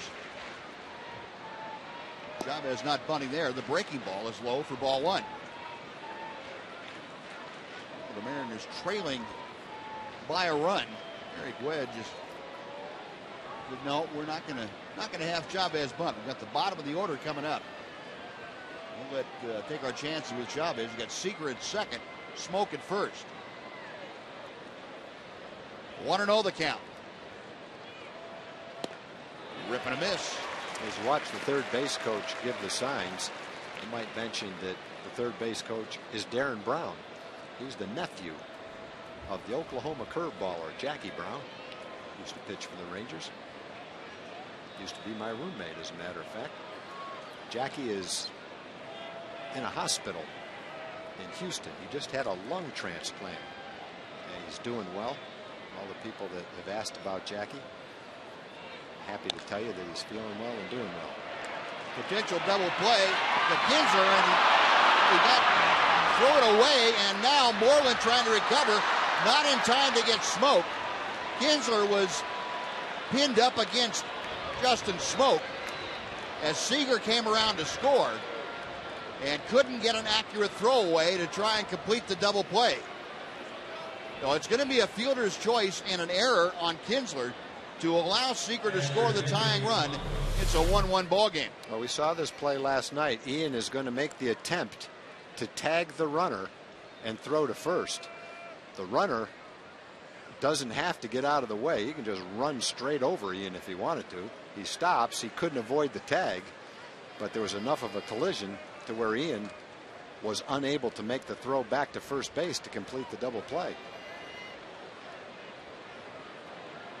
A tough break is Ron Washington now out to the mound, and he will take the ball from Martin Perez, who will depart in a 1-1 ball game. And Chavez at first, still his responsibility. So 5 2/3 innings of work for Martin Perez. He is gone. Jason Frazier coming on while he makes his way in. We'll take a timeout. Right back after this on Fox Sports Southwest.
In the top of the 6th after a pitching change. Well, 4th of July is usually a time for barbecue, pool parties, baseball, and fireworks. But for Ian Kinsler, it's been about work and baseball his entire life. When you're in college and you're in summer ball, you're usually playing on a summer league team somewhere, and you get a chance to play, and it's usually a packed stadium, as big as the stadium could be. And then you get a chance to eat ice cream and watch fireworks and hang out and do whatever you like until late. So, the relationship with 4th of July and baseball it's a great one. Rangers trying to win their 10th in the last 14. 4th of July's got some work to do, Buzz.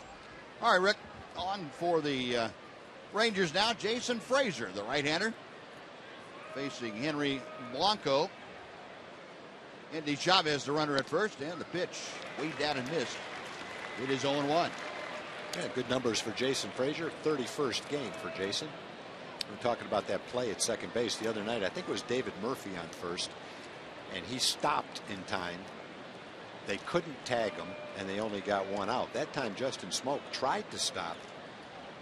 Didn't stop in time. Ian was able to make the tag and potentially had the opportunity to then throw to first base for the double play, but the collision with Smoak threw him offline, and that led to the flip throw going past the first baseman.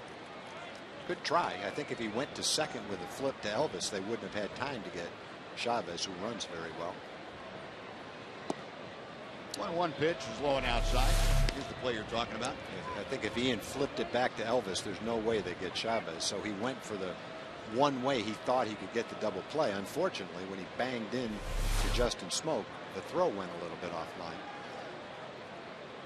So if he'd gone to second, it would have been first and third and one out anyway, I think. And potentially had the opportunity to get a double play if he didn't collide quite so hard with Smoak.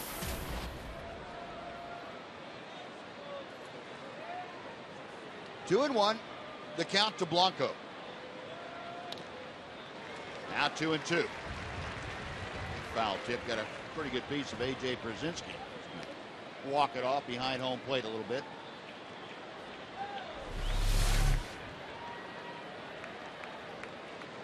And that exposed lower left arm. Yeah, the protection did do a whole lot to help A.J. right there. It's like getting hit by a pitch. So 2-2 to Blanco. Blanco twice has grounded to short, once resulting in a double play. Rangers would not mind that at all. A third time right here. Chavez back with a dive.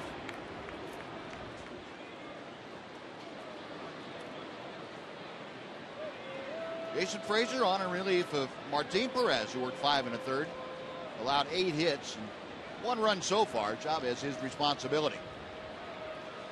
And that's out of play to the right side.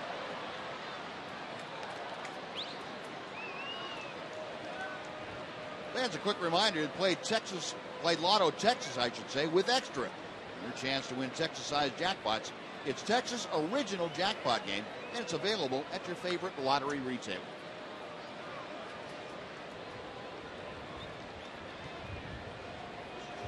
Two balls, 2 strikes. Blanco waiting. Frazier okays the sign. He will again drive Chavez back for the throw.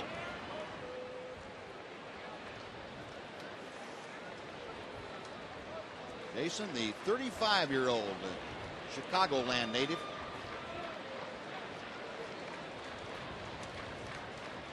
Comes set again. And the 2-2 pitch got him swinging. So Blanco down on strikes. 2 away. And Brendan Ryan will be the hitter. Jason's pitched 21 2/3 innings. He's now struck out 25 batters, more than a strikeout per inning. Got his ERA below 3.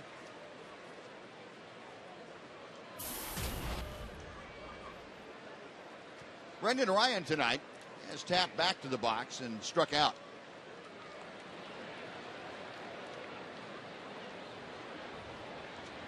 Frazier to the plate. And the first pitch is high for ball 1.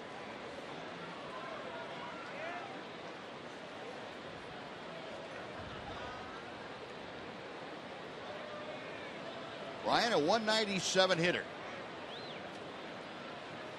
2 outs. Chavez the runner at first. Very good speed for Indy.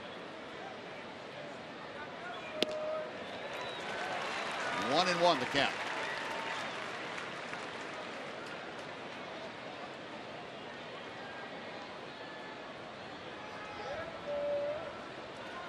Jason Frazier, a pretty good list of at-bats for most of the Mariner hitters. Brendan Ryan just 2 out of 7 against Frazier in his career. There goes Chavez. The pitch is fouled back. We'll come back and try it again in a ball and 2 strikes. Chavez had second base stolen. He had a big jump.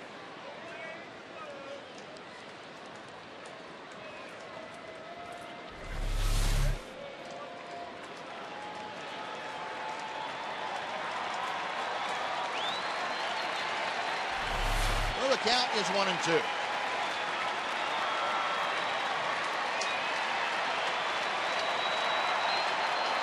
Frazier trying to shut down this 6th inning. in this tie ball game now. And he steps off the back of the pitching rubber and says to AJ, yeah, wasn't quite ready yet.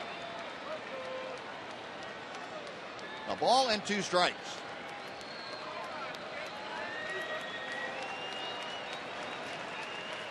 Check over the shoulder of Chavez. The pitch is low and outside. Now 2-2.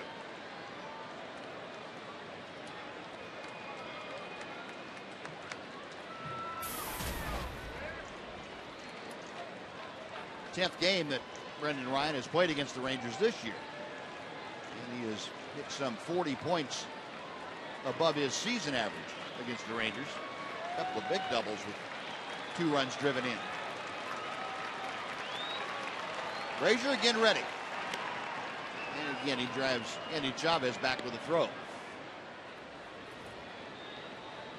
Rangers trying to snap the 2-game losing streak that they have against these Mariners and overall.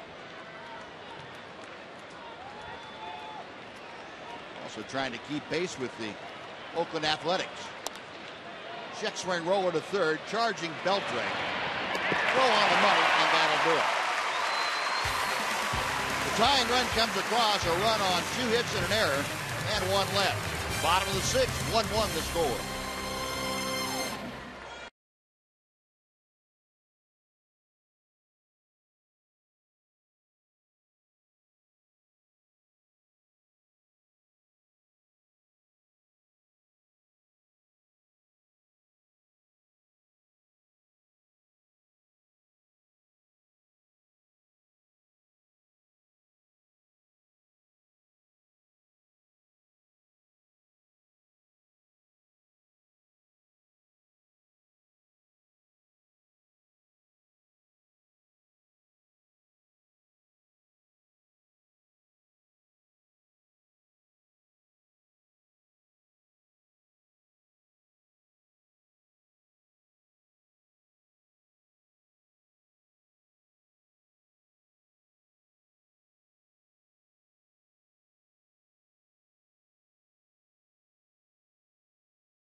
Tonight's jackpot is worth $2,500 and dinner for 2 at Sonic Drive-In.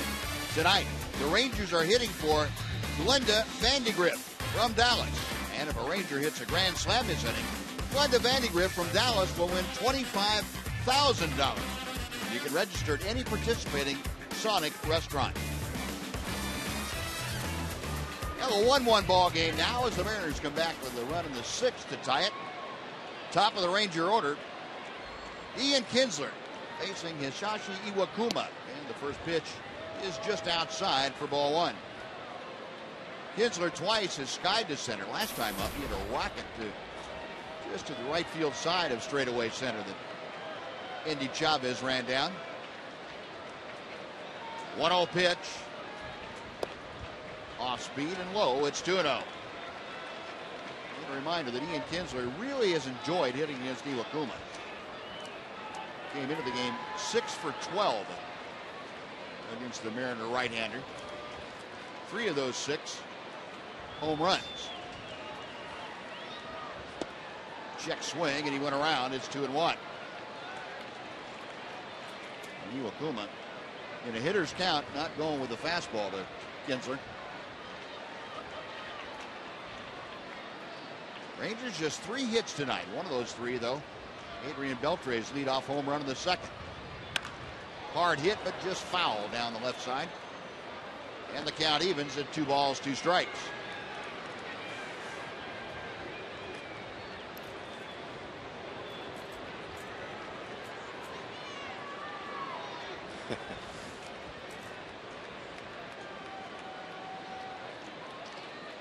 We're in that 4th of July hat that the Rangers are featuring. Got him swinging. Oh, a good splitter. That is out number 1, David Murphy, coming up. And let's say hello to Jim Knox again, Jim. I appreciate it, Buzz. Special guest here, Lieutenant Colonel Benjamin Forrest on hand with the United States Air Force, and big happenings for you guys before the game. What happened? Oh, it was an amazing day. We had over 150 new young men and women join the Air Force, and they took the oath of enlistment. In the next 2 to 6 months, they'll be heading off to basic military training and serving their country. 150 on hand to take oath. Yes, in fact, I think the final tally was 168, so more than we even expected. Well, that is great. Great. Congratulations, and thank you for everything you guys do. Enjoy the rest of the game. Appreciate it. Thanks so much. Right, Buzz? All right, Jim, thank you. Yeah, that's kind of a neat thing to watch. Folks taking the oath and becoming part of the military. Change up is low to David Murphy. The count is 1 ball and 1 strike. Murph, a fly ball to center and a ground out to second base. 0 for 2 tonight. Ron Washington changing the lineup up just a little bit. Murphy into that number 2 slot, and Elvis Andrus down to the number 8 spot in the order. Pitch is a delayed call. Strike. It is 1-2.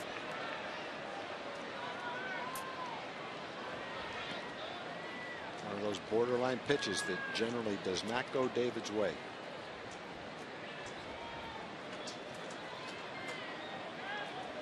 Henry Blanco flashed the signs out. The 1-2 delivery. There's that splitter that dove down low, and it's 2-2. That's been a tough pitch for him tonight.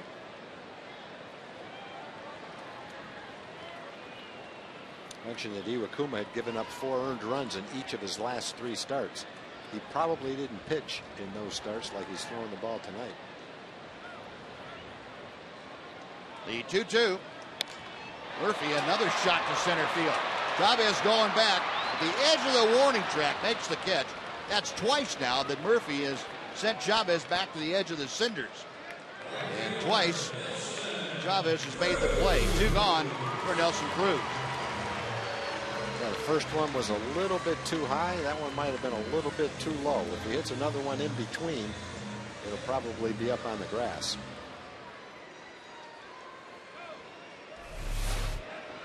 A 2 up, 2 away. Nelson Cruz 0 for 2 tonight. Nelly a strikeout and a line drive to second.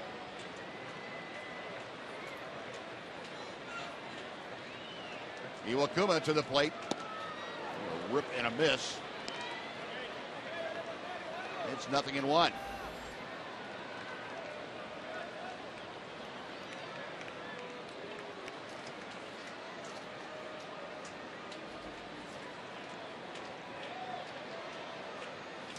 Cruz now 4 out of 16 against Iwakuma. He finds himself down in the count. No balls and 2 strikes. Yeah, he's got the kind of splitter. He can throw it one right after the other. Yeah. And if he keeps it down, you can know it's coming. And if you swing at it, probably not going to do a whole lot with it.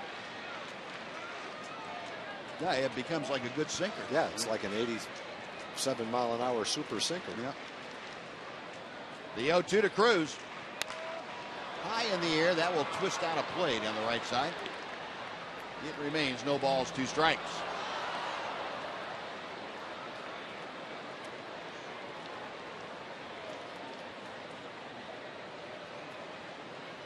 Iwakuma in his 6th full inning of work tonight. Still under 80 pitches. He has really done a good job against the Rangers of keeping the pitch count down and manageable. Hard hit off the corner of the mound. It deflects over to Franklin, who throws out Cruz. Well, Nelly's hit the ball hard a couple of times, but nothing to show for it. We have finished 6 in Arlington. Rangers 1, Mariners 1. Fox Sports Southwest.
Mariners a run on 8 hits.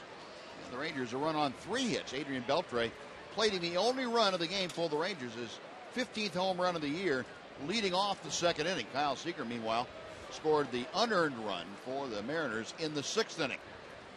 So we are going to inning number 7. Jason Frazier back to the hill, and he will face the top of the order for Seattle. That's Jason Bay to start things off.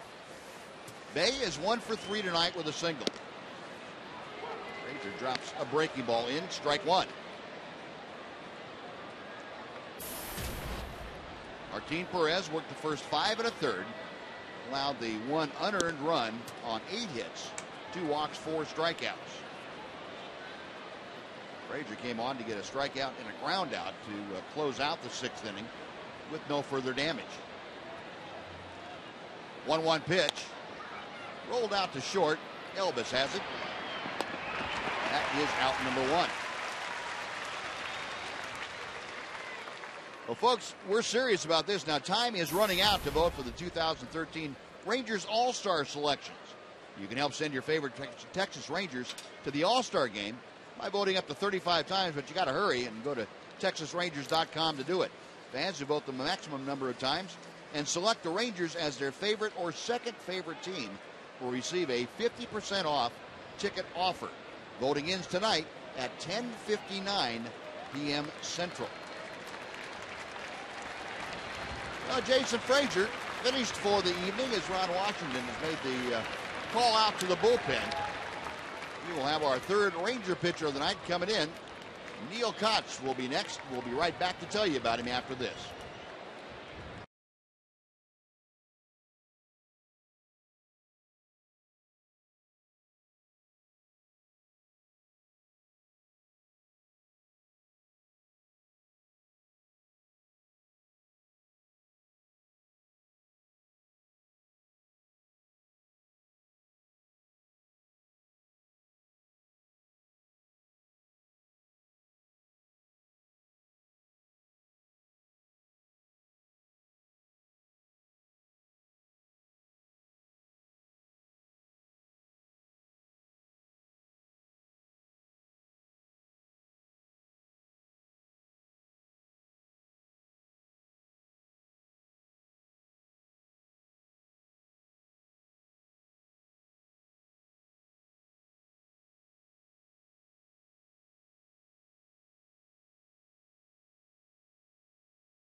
Jose Altuve and the Astros come in here to Rangers Ballpark in Arlington to take on Adrian Beltre and your Rangers.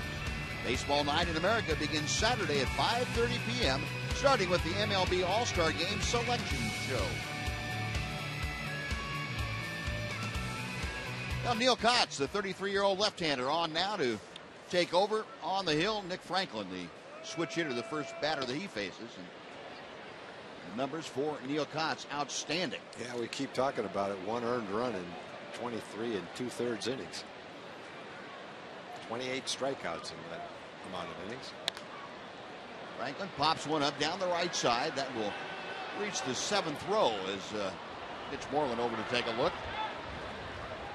1 ball and 1 strike to Franklin. Kotz is in just about as good as you can possibly be, and he has been with the ball club since the 21st of May. Threw him right into the fire. Boy, he has really gone out and done a job.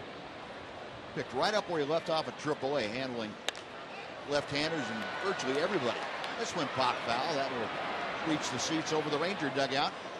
The count moves to 1-2.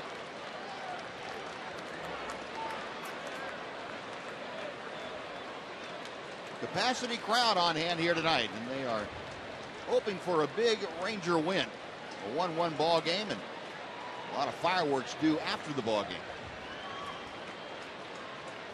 Hope all of you are enjoying a very safe and happy 4th of July wherever you may be.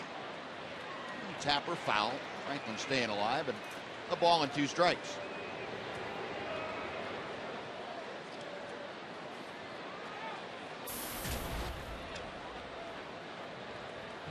Nick Franklin, as you can see, a .288 hitter.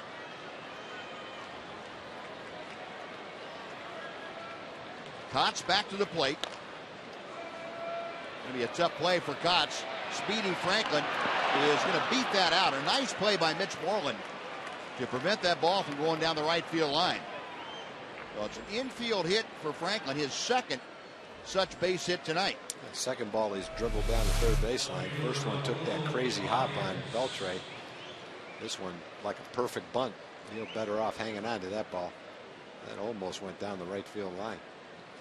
And in this kind of a game, 1-1 game late in the game, you don't want to give any extra bases. Well, Franklin aboard with 1 out. Raul Ibanez, who has singled each of the last 2 times he has come to the plate, stands in there. Ibanez now at .251.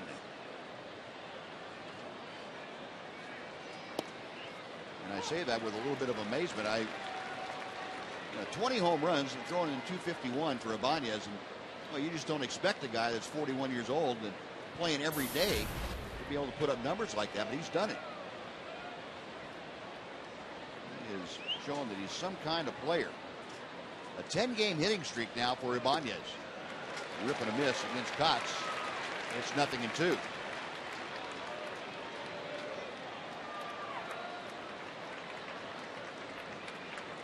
Ibanez 14 for 40 during his 10-game hitting streak.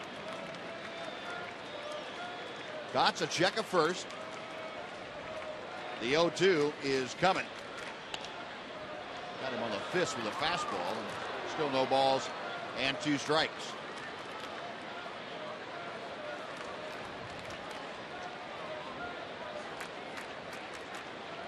Ibanez 1 for 8 in his career against Neil Kotz. Left-hander okays the sign, a check of Franklin. He follows up that check with a toss over there to drive him back.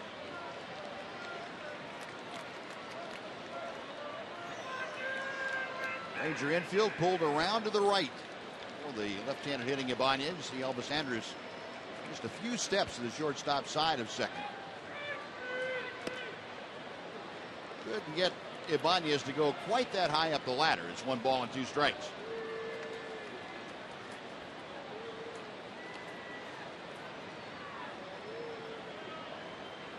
One thing Neil has definitely shown is he can pitch back-to-back days. He can pitch frequently. And generally he comes in with consistent stuff. You really don't see him on a bad day. Yeah. Might not have his perfect command sometimes, but the velocity is there. The aggressiveness is there. The cutter is there. He's only had 2 games where he's given up a single run. And one of those times was an unearned run. Going outside, 2-2. He couldn't get Ibanez to go after the breaking ball. He hasn't even given up an unearned run since the middle of June, the 13th of June, as a matter of fact. And he has been as consistent as you could possibly be. Big pitch coming here to Ibanez. The check of Franklin at first, and the 2-2. High and deep to right field. The ballpark will not hold that one. Ibanez in the upper deck, and the Mariners lead 3-1. Well, to me, that just tells me how hot Ibanez has been. Kotz has given up 1 earned run, 2 runs the whole season, and just gives up a 2-run home run right there to Ibanez. He is some kind of hot. He is swinging it. 3 hits tonight. Over the last 9 games, he's hit something like 7 home runs. 41 years old, but man, that bat doesn't look like a 41-year-old. That looks like a quick bat of a 25-year-old. Kendrys Morales, who went back-to-back here on Tuesday night with Ibanez. Going after that first pitch like he was trying to make it another back-to-back evening. So 3 runs on 10 hits now. Ibanez with his 21st home run of the year. And Morales a check swing, the pitch high and away. Morales 0 for 2, but he has stung the ball the last 2 times up. He's lined to short, lined to left. And Cox missing high and away. It's 2-1. Well, the Rangers have to find some answer for their offensive woes. Better figure out something here quickly. They have 3 innings to do it against the Mariners. That's out of play to the right. And the count is even at 2 balls and 2 strikes.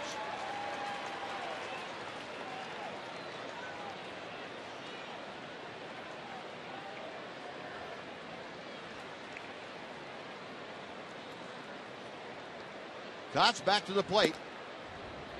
3-2. Morales, the number 4 hitter, trying to get aboard to extend this inning in the positive fashion. He'll be followed by Kyle Seager, the third baseman. Payoff pitch coming. Outside, ball 4. Morales has walked for the second time, and now all 3 hitters that Cox has faced tonight have reached base.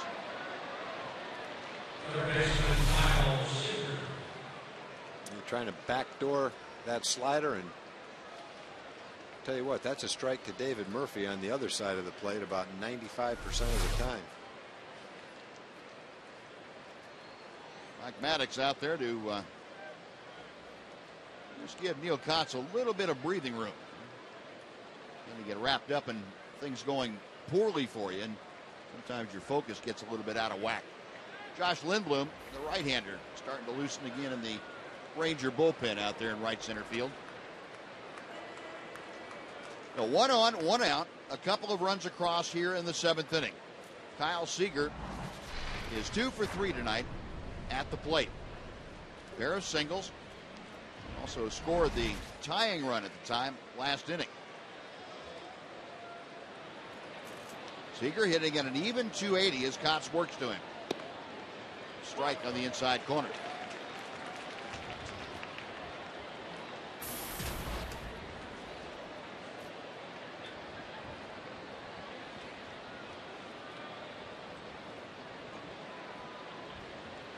Got set. And the 0-1.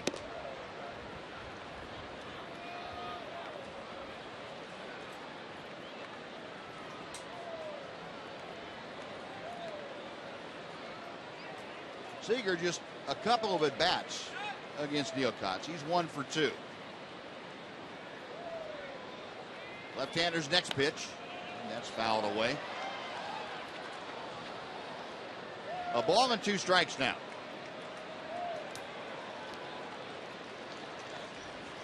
Cox, who worked in a very good inning last night, struck out 2 of the 3 men he faced. One of them was Raul Ibanez, but not tonight. Ibanez got a pitch up and drove it right on out of here. Breaking ball is wide. It's 2-2.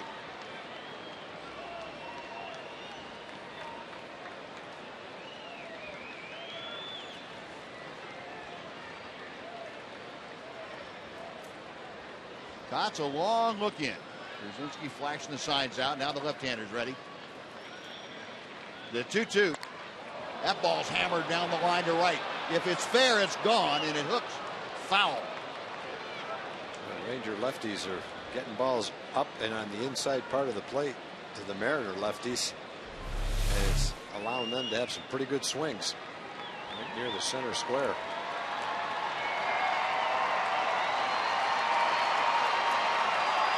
We'll try that 2-2 pitch again.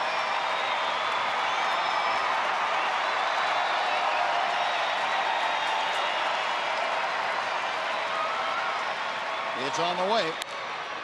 Popped up, third base side. That will be back into the seats about 3 rows over the Mariner dugout.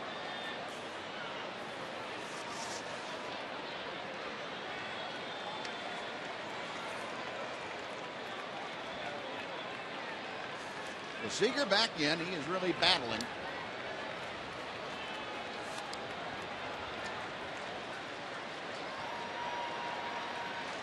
Cott sets.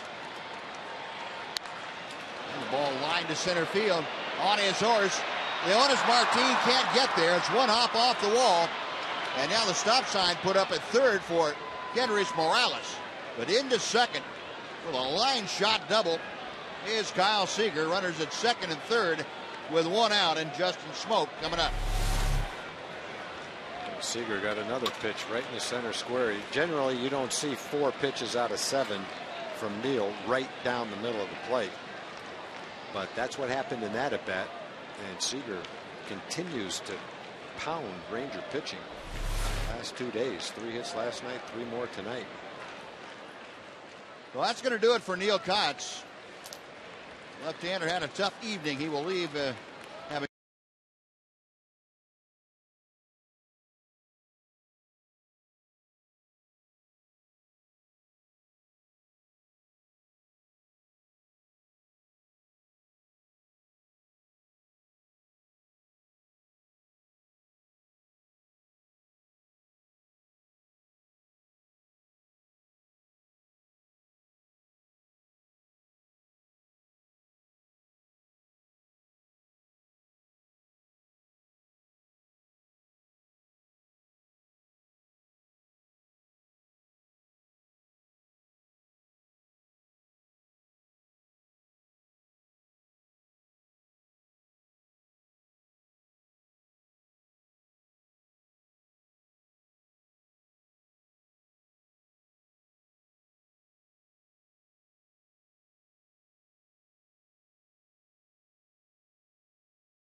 Are wearing for this 4th of July, and you can get yours at the Rangers gift shop or online at TexasRangers.com. And the proceeds benefit the welcome back of the veterans.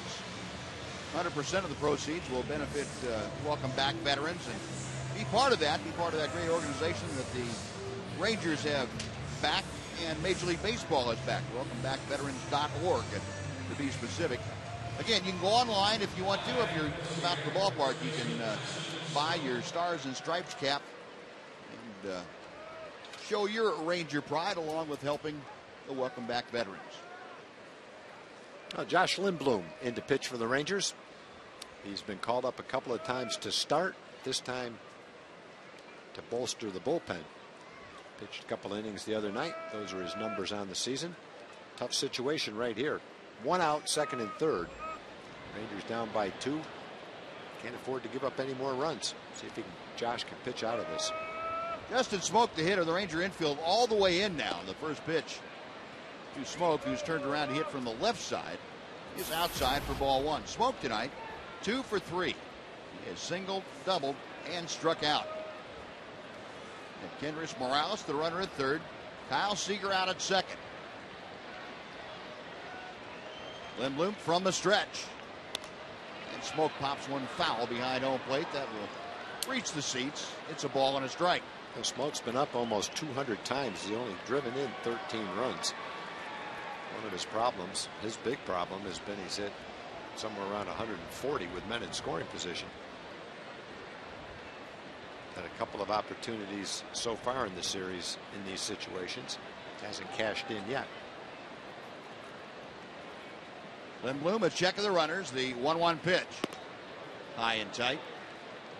Josh came on here on Tuesday night, worked 2 innings and Gave up just one hit, had 3 strikeouts in his relief role as he finished off that ball game. Rangers defeated in the first game of this series 9-2. Tonight trying to keep it at a manageable 3-1 deficit. The 2-1 pitch coming to Smoke. And after a hanger up there and couldn't get it. It's 2 balls, 2 strikes.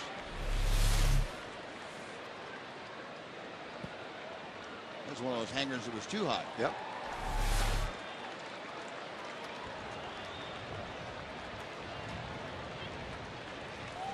Smoke earlier in the ball game, back in the second, was up in a similar situation and struck out that time. And just does get a piece of it here. Smoke in the second was up with runners at first and third and nobody out. And at that time, Martin Perez got him to go down swinging.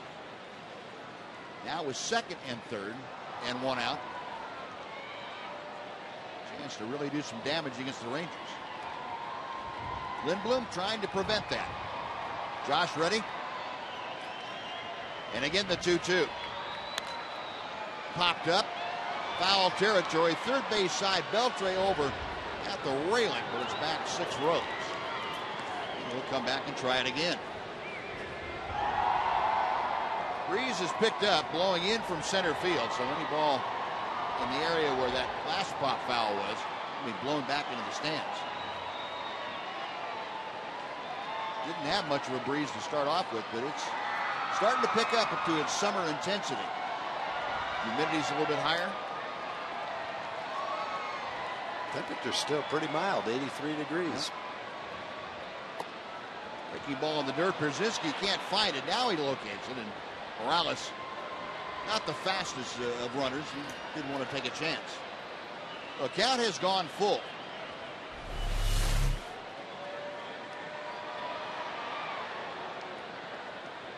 AJ couldn't find it. It came up and hit him in the shin guard and bounced off to his left very quickly. I had no idea where that ball was for a second. So 3-2, you do have first base open. Andy Chavez, another left-hand hitter, is on deck. Lindblom sets the payoff pitch. Called strike 3. Oh, Smoke got caught looking for an off-speed delivery. He had done it a couple of times and gotten him and gotten base hits. That time, no. Well, definitely a strike. The way he's jumping off the plate, you would think it was inside. It's right down the middle of the plate, according to our Fox tracks. Well, Smoke striking out for the second time in a man on third, less than 2 out situation. And now with Chavez up, a left-handed hitter, Henry Blanco, a right-handed hitter on deck. They will go ahead and intentionally pass Andy Chavez. And I wonder, we'll have to go back through the records. Andy Chavez certainly couldn't have had many intentional walks issued to him over the course of his career. I'll have to look that up quickly for you. Just,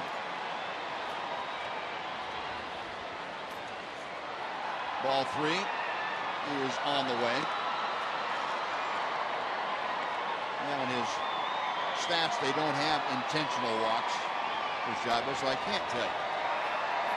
But since he doesn't walk very much anyway, it's a pretty good bet that he hadn't had many intentional passes. We understand that's his 12th career intentional walk. More than I would have thought. So base is full now. Henry Blanco is the hitter. Blanco tonight has grounded out twice and struck out.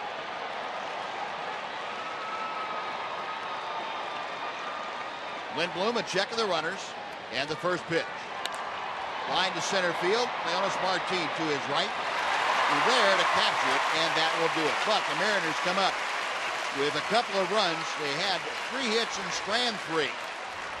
Stretch time at the ballpark. It is 3-1 Seattle, and Now please join Chuck Morgan as he asks the fans to stand and honor America with God Bless America. As part of tonight's God Bless America, members of the Shepherd Air Force Base Honor Guard are presenting an American flag. Following tonight's game, this flag will be framed and presented to a military member honored as part of the People Tribute for Heroes ceremony on the field before the All-Star Game on July 16th in New York. And now we invite you to join in singing God Bless America with Tech Sergeant Lane McCrae of the 531st Air Force Band. God bless America, land that I love. Stand beside her and guide her through the night with a light from above. From the mountains to the prairies, to the oceans, white with foam. God bless America, my home, sweet home. God bless America, my home, sweet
Stretch, Rangers down 3-1 to Seattle. Well, moments ago you heard it, God Bless America, nothing like it.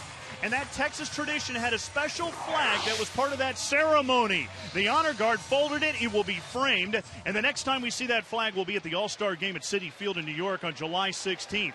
Just before the Midsummer Classic on Fox, Rangers All-Star members will present the flag to a military member being honored as part of the People for Heroes ceremony before the All-Star Game. Tribute for Heroes is a national initiative from Major League Baseball and People magazine that recognizes veterans and active service members for their outstanding service. We'll look forward to that pregame ceremony at the All-Star Game to see that flag and who gets it at that day. Buzz? All right, Rick, thank you. Adrian Beltre leading things off here in the Ranger seventh inning. Texas now down 3-1. Iwakuma back to the plate, and Beltre chops one foul down the third base side. It is 1-1 to Adrian. Beltre, Przinski, and Berkman, their first three to do the swinging against Hisashi Iwakuma. There, the right-handers allowed just 3 hits. Beltre's home run, the only one doing damage tonight against him. It's this one well to center field. Going back is Chavez. At the wall, and goodbye! The number 2 for Beltray. It's now a 3-2 Mariner lead. Well, Iwakuma's been pitching great, but that's the 7th home run he's given up in the last 3 games. Fortunately for him, he doesn't walk anybody, doesn't give up a lot of hits, and the 2 today were solo shots. Rangers hit 2 yesterday, both solo shots.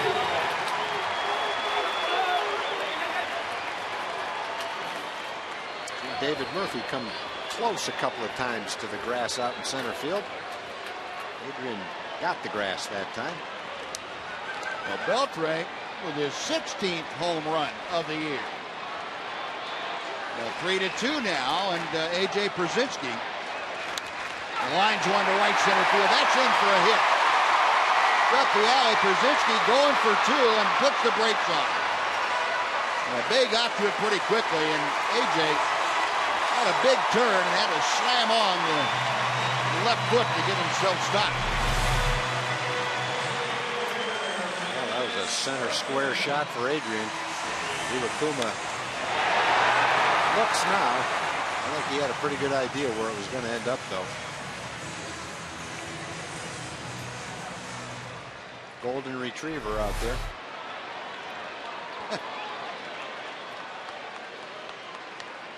Carl Willis, the pitching coach, going out along with the interpreter, Masashi Iwakuma. Here's the numbers that Tom was telling you about. 7 home runs in the last 3 starts. Willis out there to have his thoughts interpreted for Iwakuma. Make sure there's nothing lost in translation. Rangers with back-to-back hits for the first time tonight against Iwakuma. The leadoff home run for Beltray, and then A.J. Przinsky driving one to right center. Well, the Rangers have the tying run on with nobody out. Lance Berkman is going to be the hitter. And this crowd who didn't have a whole lot to cheer about between Beltray home runs, gotten back to life. Well, you can see how big Josh Lindblom's relief appearance was. 2nd and 3rd with 1 out. Pitched out of that jam to keep it a 3-1 game. Yep. A little bit easier to come back. First pitch to Berkman is chopped down foul. It is 0-1. Lance tonight has grounded out to the right side a couple of times. Berkman missed 4 games until last night with that sore right knee. Twisted it coming off the plane from New York the other night. 0-1 the count to it. Przinsky a very modest lead at first. And the pitch low and outside. There's that splitter again. 1-1.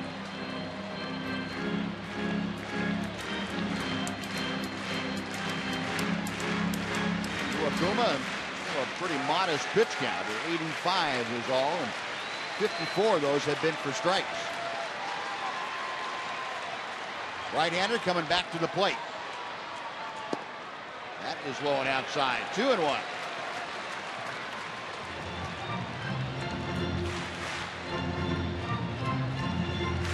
Eric Wedge going to call and make sure that the bullpen is ready down there if needed. Thought Eric was growing a beard. Shaved it. Let's not be superstitious. And the next pitch is outside. 3-1 to Berkman. Well, you know Lance is going to give you a quality at bat. Charlie Furbush, the left-hander that we saw last night, is up and loosening. And as we get toward the bottom of the Ranger order, a lot of left-handed hitters are coming up. Although with Elvis down there at the bottom of the night, Wash has been able to break up the left-handers a bit. Not a bad idea. Yeah. The 3-1 pitch coming to Berkman. Outside, ball 4, and there are 2 aboard with nobody out. And Mitch Moreland coming up. Now with Moreland coming to the plate, Eric Wedge coming out to the mound. And that is going to do it for Iwakuma. So Masashi Iwakuma will leave in favor of Charlie Furbush. Iwakuma has given up 2 runs, but he is leaving with 2 runners aboard, they are going to be his responsibility. So we'll take a timeout here at Rangers Ballpark. It's a 3-2 Seattle lead. We'll be right back after this on Fox Sports Southwest.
In the top of the 7th.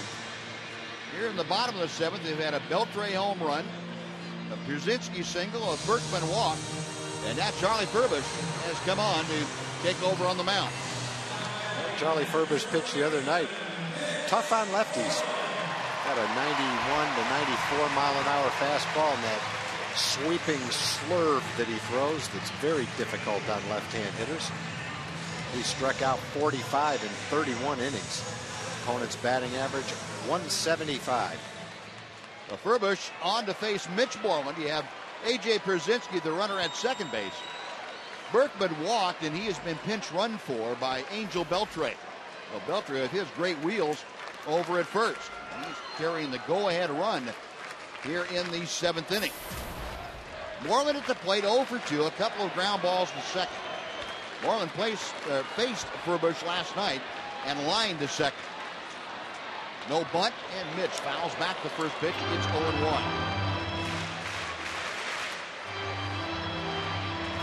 Talking about Moreland and what he has done against left-handed pitching. He has hit nearly 360 against left-handers in starting the year, 1 for 19. And even though the runners in scoring position average not where Mitch would want it, that is on the rise. 0-1 the count. There's that sweeping breaking ball that moves outside. It's 1-1. Nice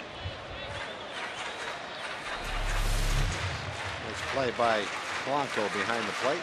Scooped that ball in his glove. That would have been a thing of beauty. That went right through his legs. Pierzynski, the tying run at second.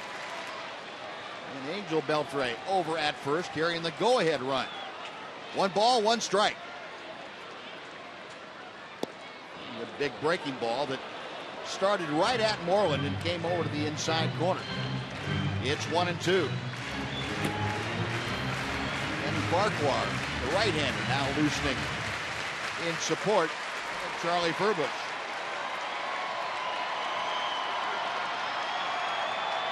Furbush set, the 1-2 pitch. Breaking ball is yanked foul off the screen in front of the Ranger dugout. Got the Railbirds off there for a moment, but they're back up there. Oh, look out, guys.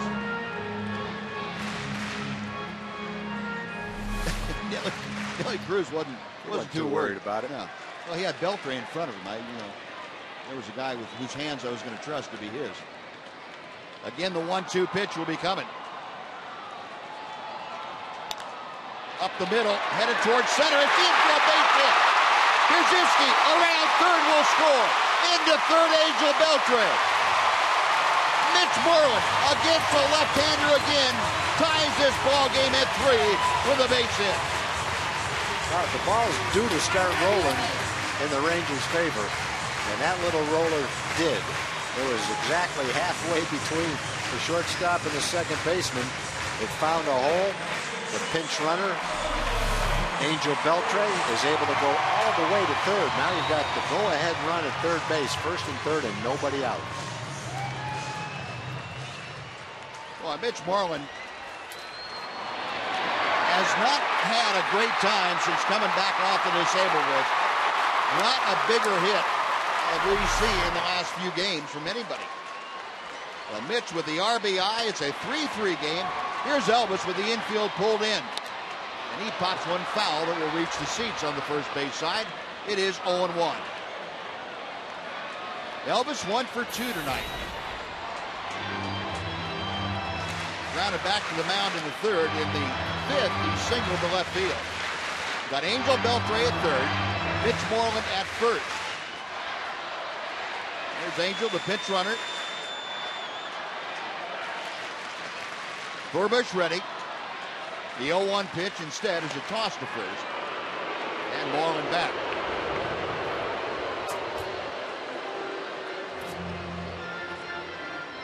And the infield having to come all the way in because of the speed of Angel Beltre. Can't afford to play back even as quick as this infield is, according to some of the Seattle Mariners.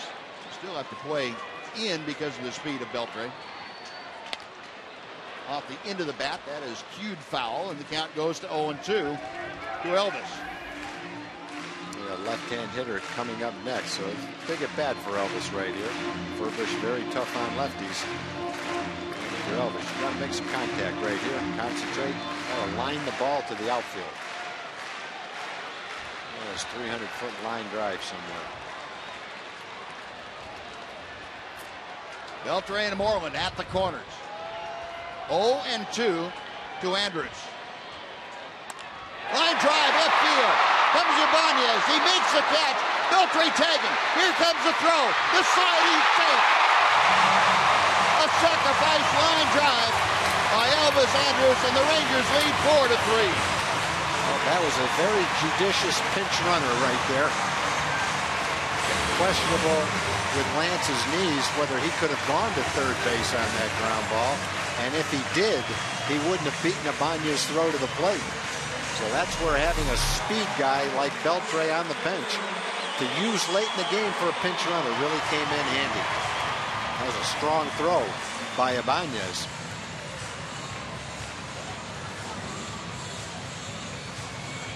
Angel Beltre sliding in with the go-ahead run. The Rangers back on top now. It is 4-3. And here's Leonis Martin with Moreland at first. Well, it's been a long time since the Rangers put a rally together like this to score multiple runs. Fourth straight game that Iwakuma has given up 4 earned runs. And all 3 runs in this inning are charged to him. They're all earned. The way he mowed down the Rangers in the 6th inning, if they'd only had 3 hits, was looking a little bleak. Wave and a miss, big breaking ball. Leonis down on the count now 0-2. That's why he can be so tough on a left-hand hitter. Important for Elvis to get the job done right there. He sure did. With a little luck, it would have been a base hit. He hit the ball hard, kind of a sinking line drive, but Ibanez was able to make the play on it. No balls, 2 strikes to Martin. Double play ground ball, and tagging knocks the ball loose, and everybody's going to be safe. Moreland around to third. Franklin tried to tag him with the glove, and the ball did not have it secured with his bare hand, and Moreland just simply knocked it out of the glove. Well, that's the risk when you go to make that play. If you're the runner, you can just go as hard as you want into the second baseman. You don't have to slow down. You don't have to let them tag you. It's just like breaking up a double play. And Moreland's about 240 pounds, and he just knocks the ball right straight out of Franklin's glove. Well, that's going to do it for Charlie Furbush. After this play, jarred the ball from Franklin and jarred Furbush out of the game. Now the Rangers threatening to score more. They have runners at first and third, one out. Pitching change underway once again. We'll be back to Rangers Ballpark in Arlington with the Rangers on top of the Mariners.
Is brought to you by the all-new Mazda 6. When you change everything, you change everything. Well, a lot's changed here. That would be the Rangers' fortunes. They have had things go right here in the seventh inning, and they have taken a 4-3 lead. Mitch Moreland at third, and Leonis Martin at first. Still just one out. And Ian Kinsler now to face Danny Farquhar. Well, Farquhar's numbers, you look at the numbers, it doesn't add up to a 6.05 ERA. Less hits than innings pitched, 28 strikeouts in 19 innings. Not a lot of walks, 254 opponent's batting average. Opponents must have bunched together some hits and some runs against him. Because for the most part, his numbers look pretty good. 25-year-old right-hander fires a strike at the knees to Ian Kinsler. Important run right there. Get the insurance run. Nice to score 3 and take the lead. The opportunity has presented itself with that error to pick up another one right here. Again, the infield pulled all the way in with Moreland at third this time. Off the end of the back towards center. Late jump from Chavez. He can't get there. It's down for a hit. In to score is Moreland. Around the third, Leonis Martin. And the Rangers lead 5-3. Well, you know, over the last week or 10 days, there's been a lot of games where the Rangers have hit the ball hard. Haven't scored a lot of runs, not much to show for it. And it's nice to see that things are starting to even up a little bit here in the seventh inning. A couple of ground balls. One found a hole, an error on the other. Now a blooper to center field brings in another. Martin with aggressive base running goes to third, and Rangers in position with David Murphy up to pick up another one.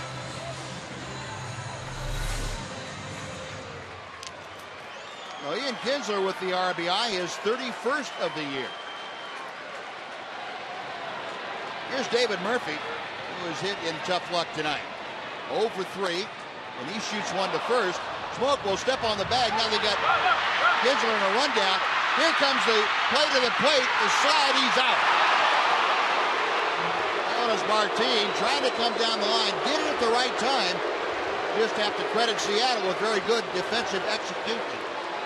So that'll do it for the Rangers. But they score 4 times. And you'll get a look at how it ended with Justin Smoke making the throw down to the shortstop, Ryan, and then the good throw to the plate to get Leonis Martin. But the Rangers take the lead. We go to the 8th inning.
All the way in to see his family on this great 4th of July. He's from Slidell, Texas. Congratulations, Corporal Carnes. Here's the bag. Congratulations. Thank you for everything that you do, and happy 4th of July. Is there anything you'd like to say? I say happy 4th of July to everyone in the stands, and go Rangers. There we go. All right. Congratulations, Buzz. All right, Jim, thank you. Now, as we head to the 8th inning, Tanner Shepard has come on to take on the Mariners, and he's facing Brad Miller, who is pinch hitting for Brendan Ryan. Tanner's numbers on the season, excellent numbers. 41st game for him. He's sure pitched frequently. He's on pace to have 75 or 80 appearances this year. Backhanded by Elvis, down to a knee, back up, low throw, and it gets by Moreland and into the dugout. Well, that is going to allow the extra base to Brad Miller. Elvis came up firing, but the throw a little bit low, and it looked like the ball didn't come up for Mitch. It stayed down and hugged the ground, got by it.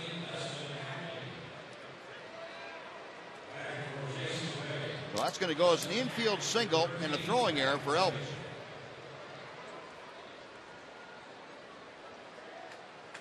Second Ranger error of the game. And Shepard's now with one on and nobody out, dealing to Dustin Ackley, who's coming on as a pinch hitter for Jason Bay. And takes strike one. Ackley, a center fielder now. He would originally come up as a second baseman. 198 the average, a home run and 10 driven in. Ackley started the first two games in center field of this series. Rip and a miss, and it's 0-2. That was nice play by Seattle to end the Rangers inning. Be able to get that play at the plate. Rangers almost snuck in another run. A heads up play and a good throw by Frank. I guess that was Ryan that made that throw home. And swinging. That's some heat right there. High heat.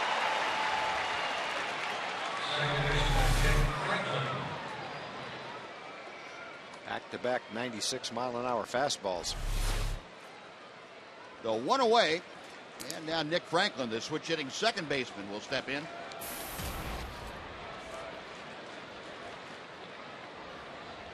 Franklin 2 for 4 with a pair of infield singles, and Shepard misses outside for ball one.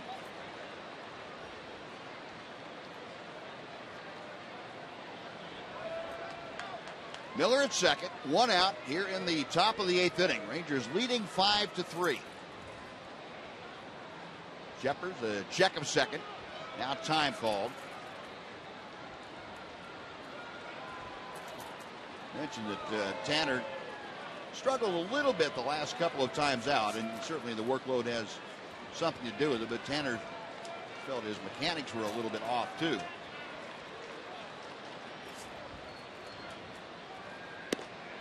Well high and outside. And the count is 2 balls and no strikes. That's something we didn't see Tanner Scheppers feature in the first 35 outings or so. That fastball that just completely gets away from him.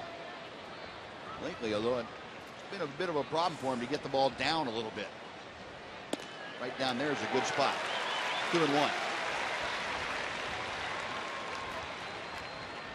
Or Scheppers is really in uncharted territory for himself as a relief pitcher. In the past, he has worked relief. He has worked as a starter in the minor leagues, and the frequency is something he's never experienced before. There's a rip and a miss on a hailing fastball at 95. You have to be able to throw that pitch every time. Watch that ball.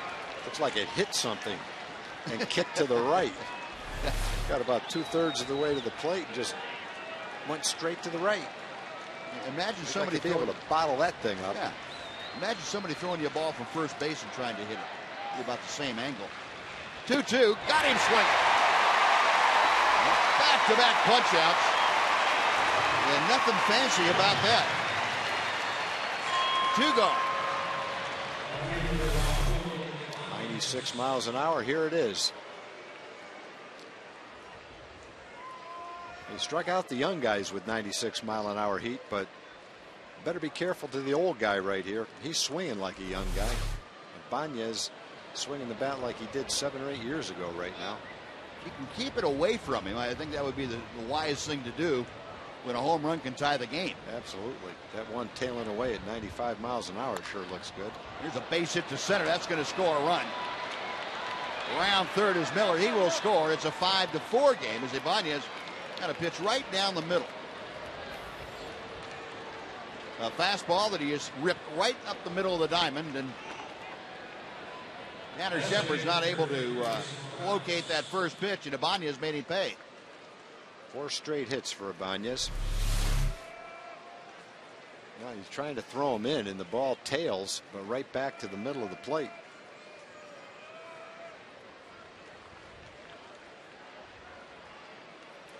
I'm not sure the thought was very good. Execution wasn't as good as Tanner would have liked, but the thought of trying to throw a guy like that inside on the first pitch when a home run can tie the game, I don't agree with. Yeah, not the way he's swinging the bat right now. But now you've got to deal with Kendrys Morales as the go-ahead run.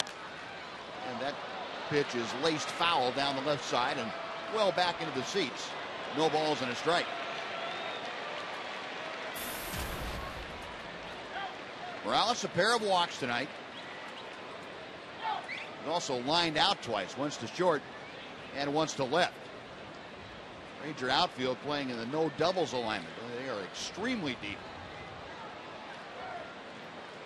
Got the potential tying run at first base in the person of Raul Ibanez. Pitch slap foul, so Morales now down on the count at 0-2 to Scheppers.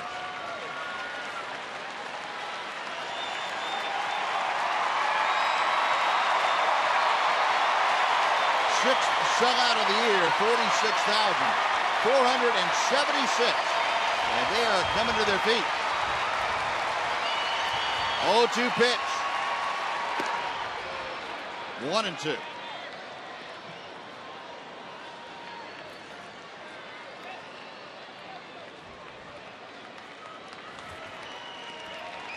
Scheppers threw an inning last night, and Ron Washington's assessment, it was better, but still not exactly where he wanted to be. Now the 1-2. 97 sinking outside. 2-2.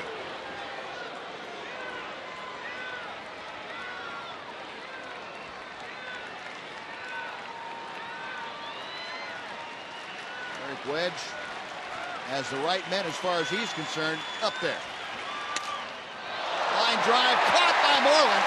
The bat shatters, and Moreland shatters the hopes of the Mariners here in the 8th inning. They get a run on 2 hits but leave 1. We are going to the bottom of the 8th inning. It's now the Rangers 5, the Mariners 4 on Fox Sports Southwest.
Good evening.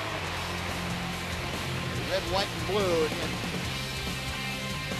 observance of the 4th of July, honoring all those who serve our country so selflessly. Nelly Cruz starting off the bottom of the 8th. The first pitch from Farquhar has popped up. The second baseman, Nick Franklin, handles. That is out number 1. Cruz now 0 for 4 tonight. And Adrian Beltre coming up. And our AT&T U-Burst reverse replay. How about Beltre tonight? Leading off the second against Iwakuma. Oh my. 431 feet. Leading off the seventh, Iwakuma. 408 feet. Beltre, with those 2 blasts, moves past the legendary Joe DiMaggio with 362 career home runs now. And I don't care what list you're talking about. If you're mentioning the same breath with Joe DiMaggio, it's pretty impressive. Yep. Adrian, plenty more left in him. Drives this one down the right field line. It's trouble into the corner. It is foul. Just foul. Adrian watching it the whole way down there.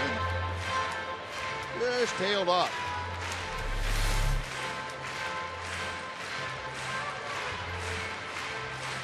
Well, it had a lot of slice to it because it sure looked pretty fair coming off the bat.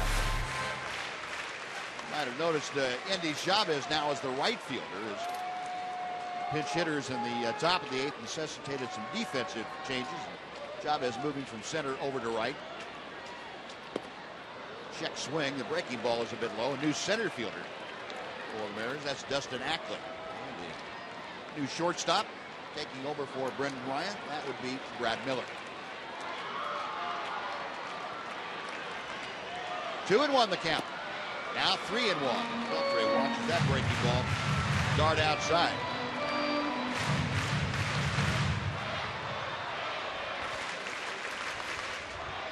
Adrian now 16 home runs, 44 runs driven in. And he takes a knee-high strike to fill the count.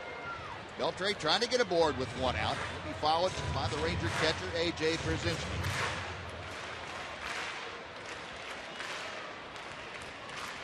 Farquhar sets the payoff pitch. Beltre down to a knee and popped it foul. Well, the bullpen's again playing a big role here tonight. Ranger bullpen, and Speaking of bullpens, Joaquin Soria, some updates on him. He pitched for his second straight night. Watch Beltre fight that off. Again, Soria retiring all 3 hitters he's faced, a total of 8 pitches tonight. So that's back-to-back nights for Frisco, as Beltre smokes one to center for a base hit. Soria threw a total of 14 pitches and got 6 outs the last 2 nights. Now the AT&T Twitter poll results for you. Your favorite thing about the 4th of July? Very wise choice. 52% said watching Rangers baseball. That's nice. Appreciate that very much, and they have rewarded you tonight with a great comeback here. Now Farquhar is finished for the evening. The left-hander Oliver Perez is coming out as Eric Wedge making another change. We'll take another timeout. Be right back to Rangers Ballpark after this on Fox Sports Southwest.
Of the 8th. What a tremendous ball game we have to talk about on the post-game show coming up, and we will have that for you right after the game with the help of Mark McLemore to break it all down. We'll hear from the skipper and the key players. We'll also hear from the newest member of the Rangers organization, Manny Ramirez, reporting to Round Rock today and talking with the media.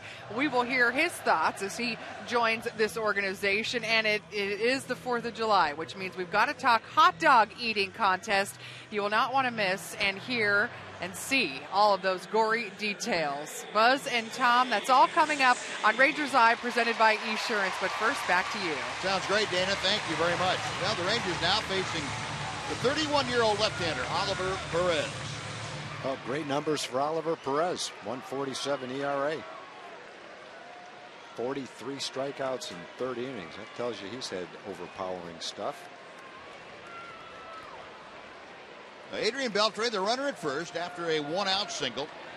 Beltre's 3rd hit of the night, and Krasinski 1 for 3. First pitch to him is wide. It's 1 ball, no strikes. AJ singled and scored in that 7th inning. Rangers put a 4 spot on the board to regain the lead in the 4th.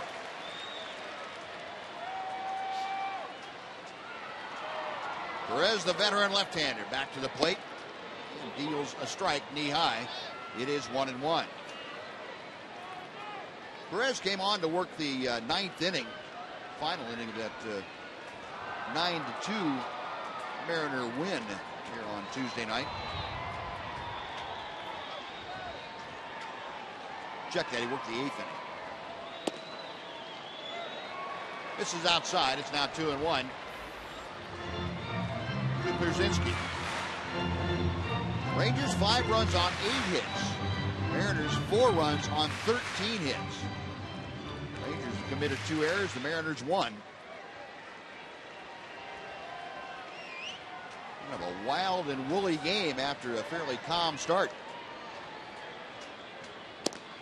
Outside, 3 balls and a strike. Unusual at bat for AJ. He actually took a strike. And very patient at bat. Usually if it's anything close, he's hacking. Of course, those are somewhat unhackable right there. They're so far outside. But he actually was taken all the way for a strike. Not taken right there. No. Had a great rip at it. He was coming out of his shoes trying to hit that one. And the count is full. Got him into a fastball count and got a good fastball to hit. AJ doing a lot of work prior to today's game. Early batting practice and in batting practice. He and Dave Magadan spent about 25 minutes just with a little toss to AJ, see if he can get his timing where he wanted it to be. Payoff pitch. Breaking ball, grounded to second. Franklin to Miller, back to first, double play, and that will end the Ranger 8th inning. So Perez gets the job done. No runs, a hit, nobody left. Bottom of the ninth, and it is Joe Nathan time here at Rangers Ballpark.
Is brought to you by your Texas Ford dealers.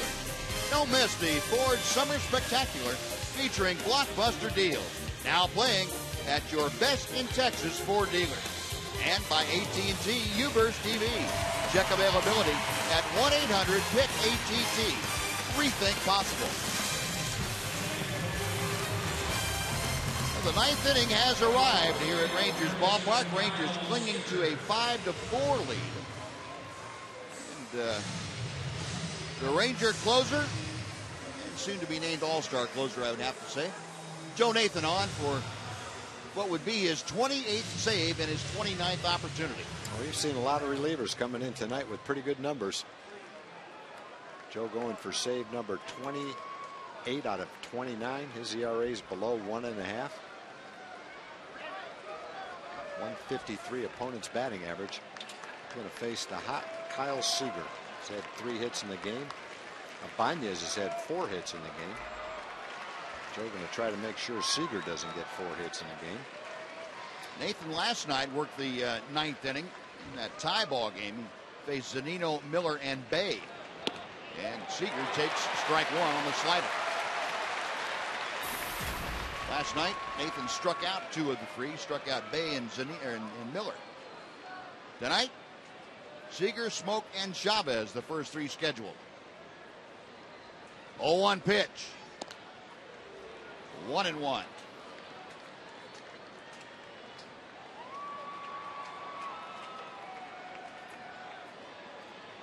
Seager, a pair of singles and a double. He has scored a run tonight. Got that batting average now up to 282. Pulled foul, and Nathan the advantage in the count at 1-2.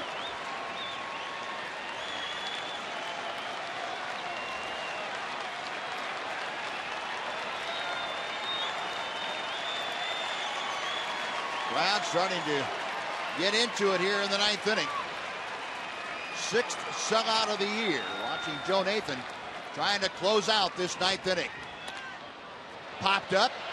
Foul territory. That is going to be on top of the Mariners dugout and bounds back into the seats. Again, the breeze coming in from left center field, and if that ball had any thought of coming back to the playing surface, the breeze took care of that. That wind freshening a bit, as they say. 15, 16 miles an hour, it looks like.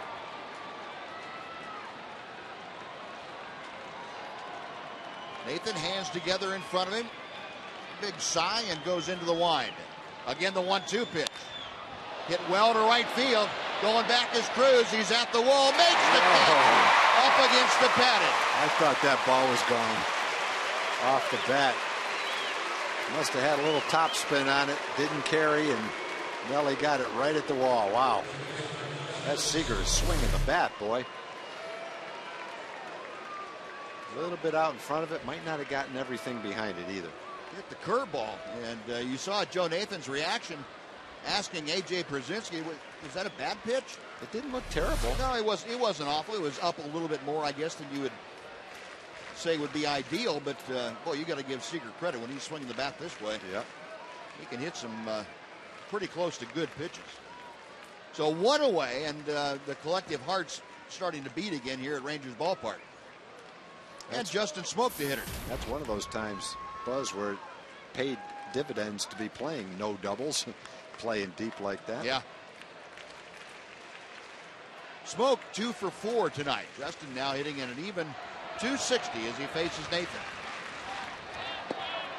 On the outside corner. Backdoor slider.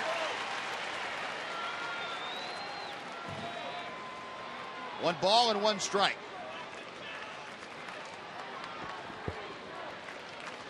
Nathan back to the plate.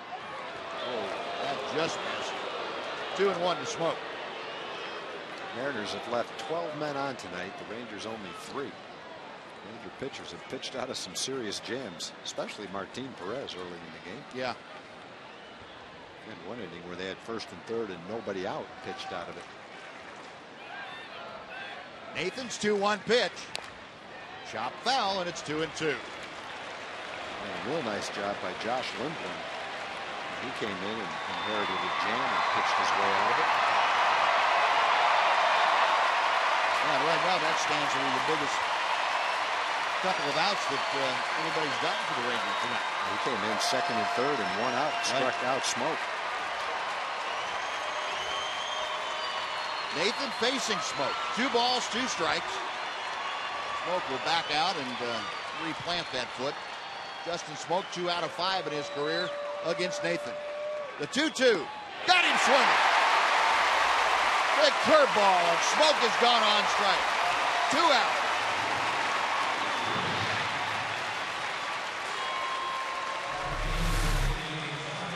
Well, they fooled him, had him way out in front of it. That ball broke sharply, straight down. It swung right over the top of it. Now Endy Chavez, 0 for 2 in his career against Joe Nathan.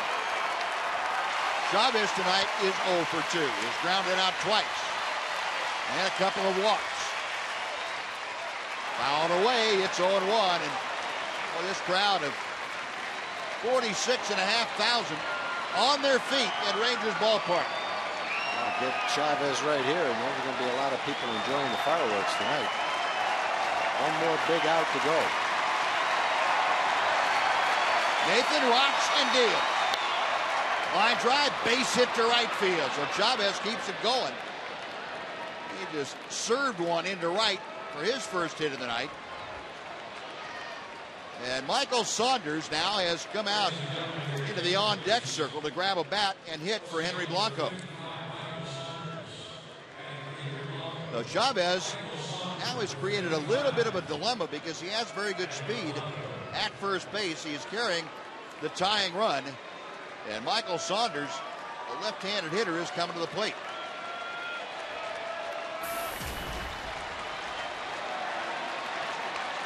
He had a 2-run lead. He could play behind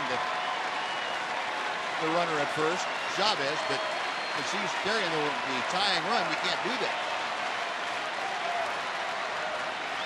Saunders pitch hit last night and walked in the 10th inning.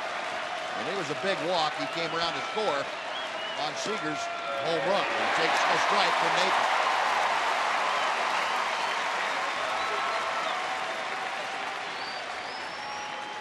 Saunders 3 out of 5 with a double against Joe Nathan. He has handled the Ranger closer very well. And Chavez stepping off his lead as Nathan sets. The 0-1. 0-2.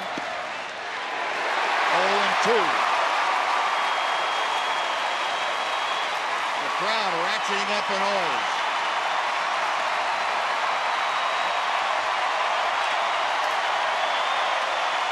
They are letting the Rangers hear it now. The Mariners are hearing the same thing. No balls, 2 strikes.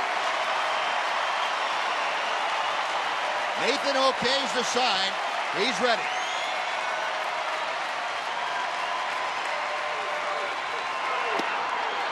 Just outside.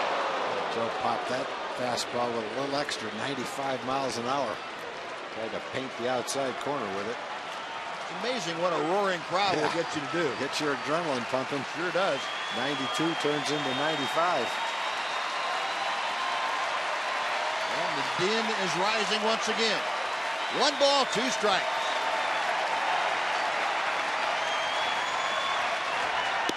Call strike 3. They froze him like a DiGiorno pizza. And the Rangers come back to snap their 2-game losing streak. A 5-4 win tonight. And a lot of contributors, but none bigger than the man near screen, Adrian Beltre. A couple of home runs, a 3-hit night for the Rangers third baseman. And the Rangers able to subdue a very tough Seattle team. He's definitely keeping the ball away from Saunders. Game on the line. Not going to give him a pitch he can pull. And he got the call on the pitch on the outside corner, and Wash breathes a sigh of relief. That was 3 hours of agony for Wash, I'll tell you that, after losing 2 straight. Big come from behind win. A huge come from behind win. Joe Nathan with his 28th save in 29 opportunities this year.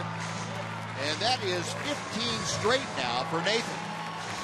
Ron Washington's ball club winning their 49th of the year. They keep pace with the Oakland A's, a half game off the pace set by Oakland. The Rangers able to win this ball game 5-4. And let's head down to the field where Rick Renner has one of the stars of the game. Rick? That's right, Elvis Andrus, who knocked in the game winner, sac fly, single. How much did you guys need to have a big rally offensively just to get you guys going? It was huge. I think that it was a great game, and thanks God that Adrian Beltre was huge for us, 2 homers, and it really helped us, to get the energy back. Because you guys kind of have been in a rut. We haven't seen a 4-run inning since June 26, and this seems like this is kind of the thing that will spark you guys. It is. I think that you always need that inning, that game to, get your energy back, and everybody was really energetic in that inning, and hopefully we can keep rolling. Your buddy Adrian Beltre is now 75th all-time on the home run list, had a couple home runs. He's your buddy. You enjoyed tapping his head twice today, right? It is. It's a lot of fun. I always tell him to keep hitting homers. That's a really good part of the game, but he's been huge, and he's our main guy right now, and every time he got an opportunity, he step up. Was there any doubt you were going to win this one for the fans and this big crowd on the 4th of July? It is. That's for all the fans that are coming in here that support us, and this winning for all you guys. Congratulations, Elvis. Thank you, guys. Great win. Let's send it back upstairs to Buzz and Tom. All right, Rick, thank you. Yeah, happy Elvis Andrus and a happy locker room as they get ready to watch the 4th of July fireworks here tonight. We will be back to Rangers Ballpark. Dana and Mac back to wrap it up. A 5-4 Ranger win right after this on Fox Sports Southwest.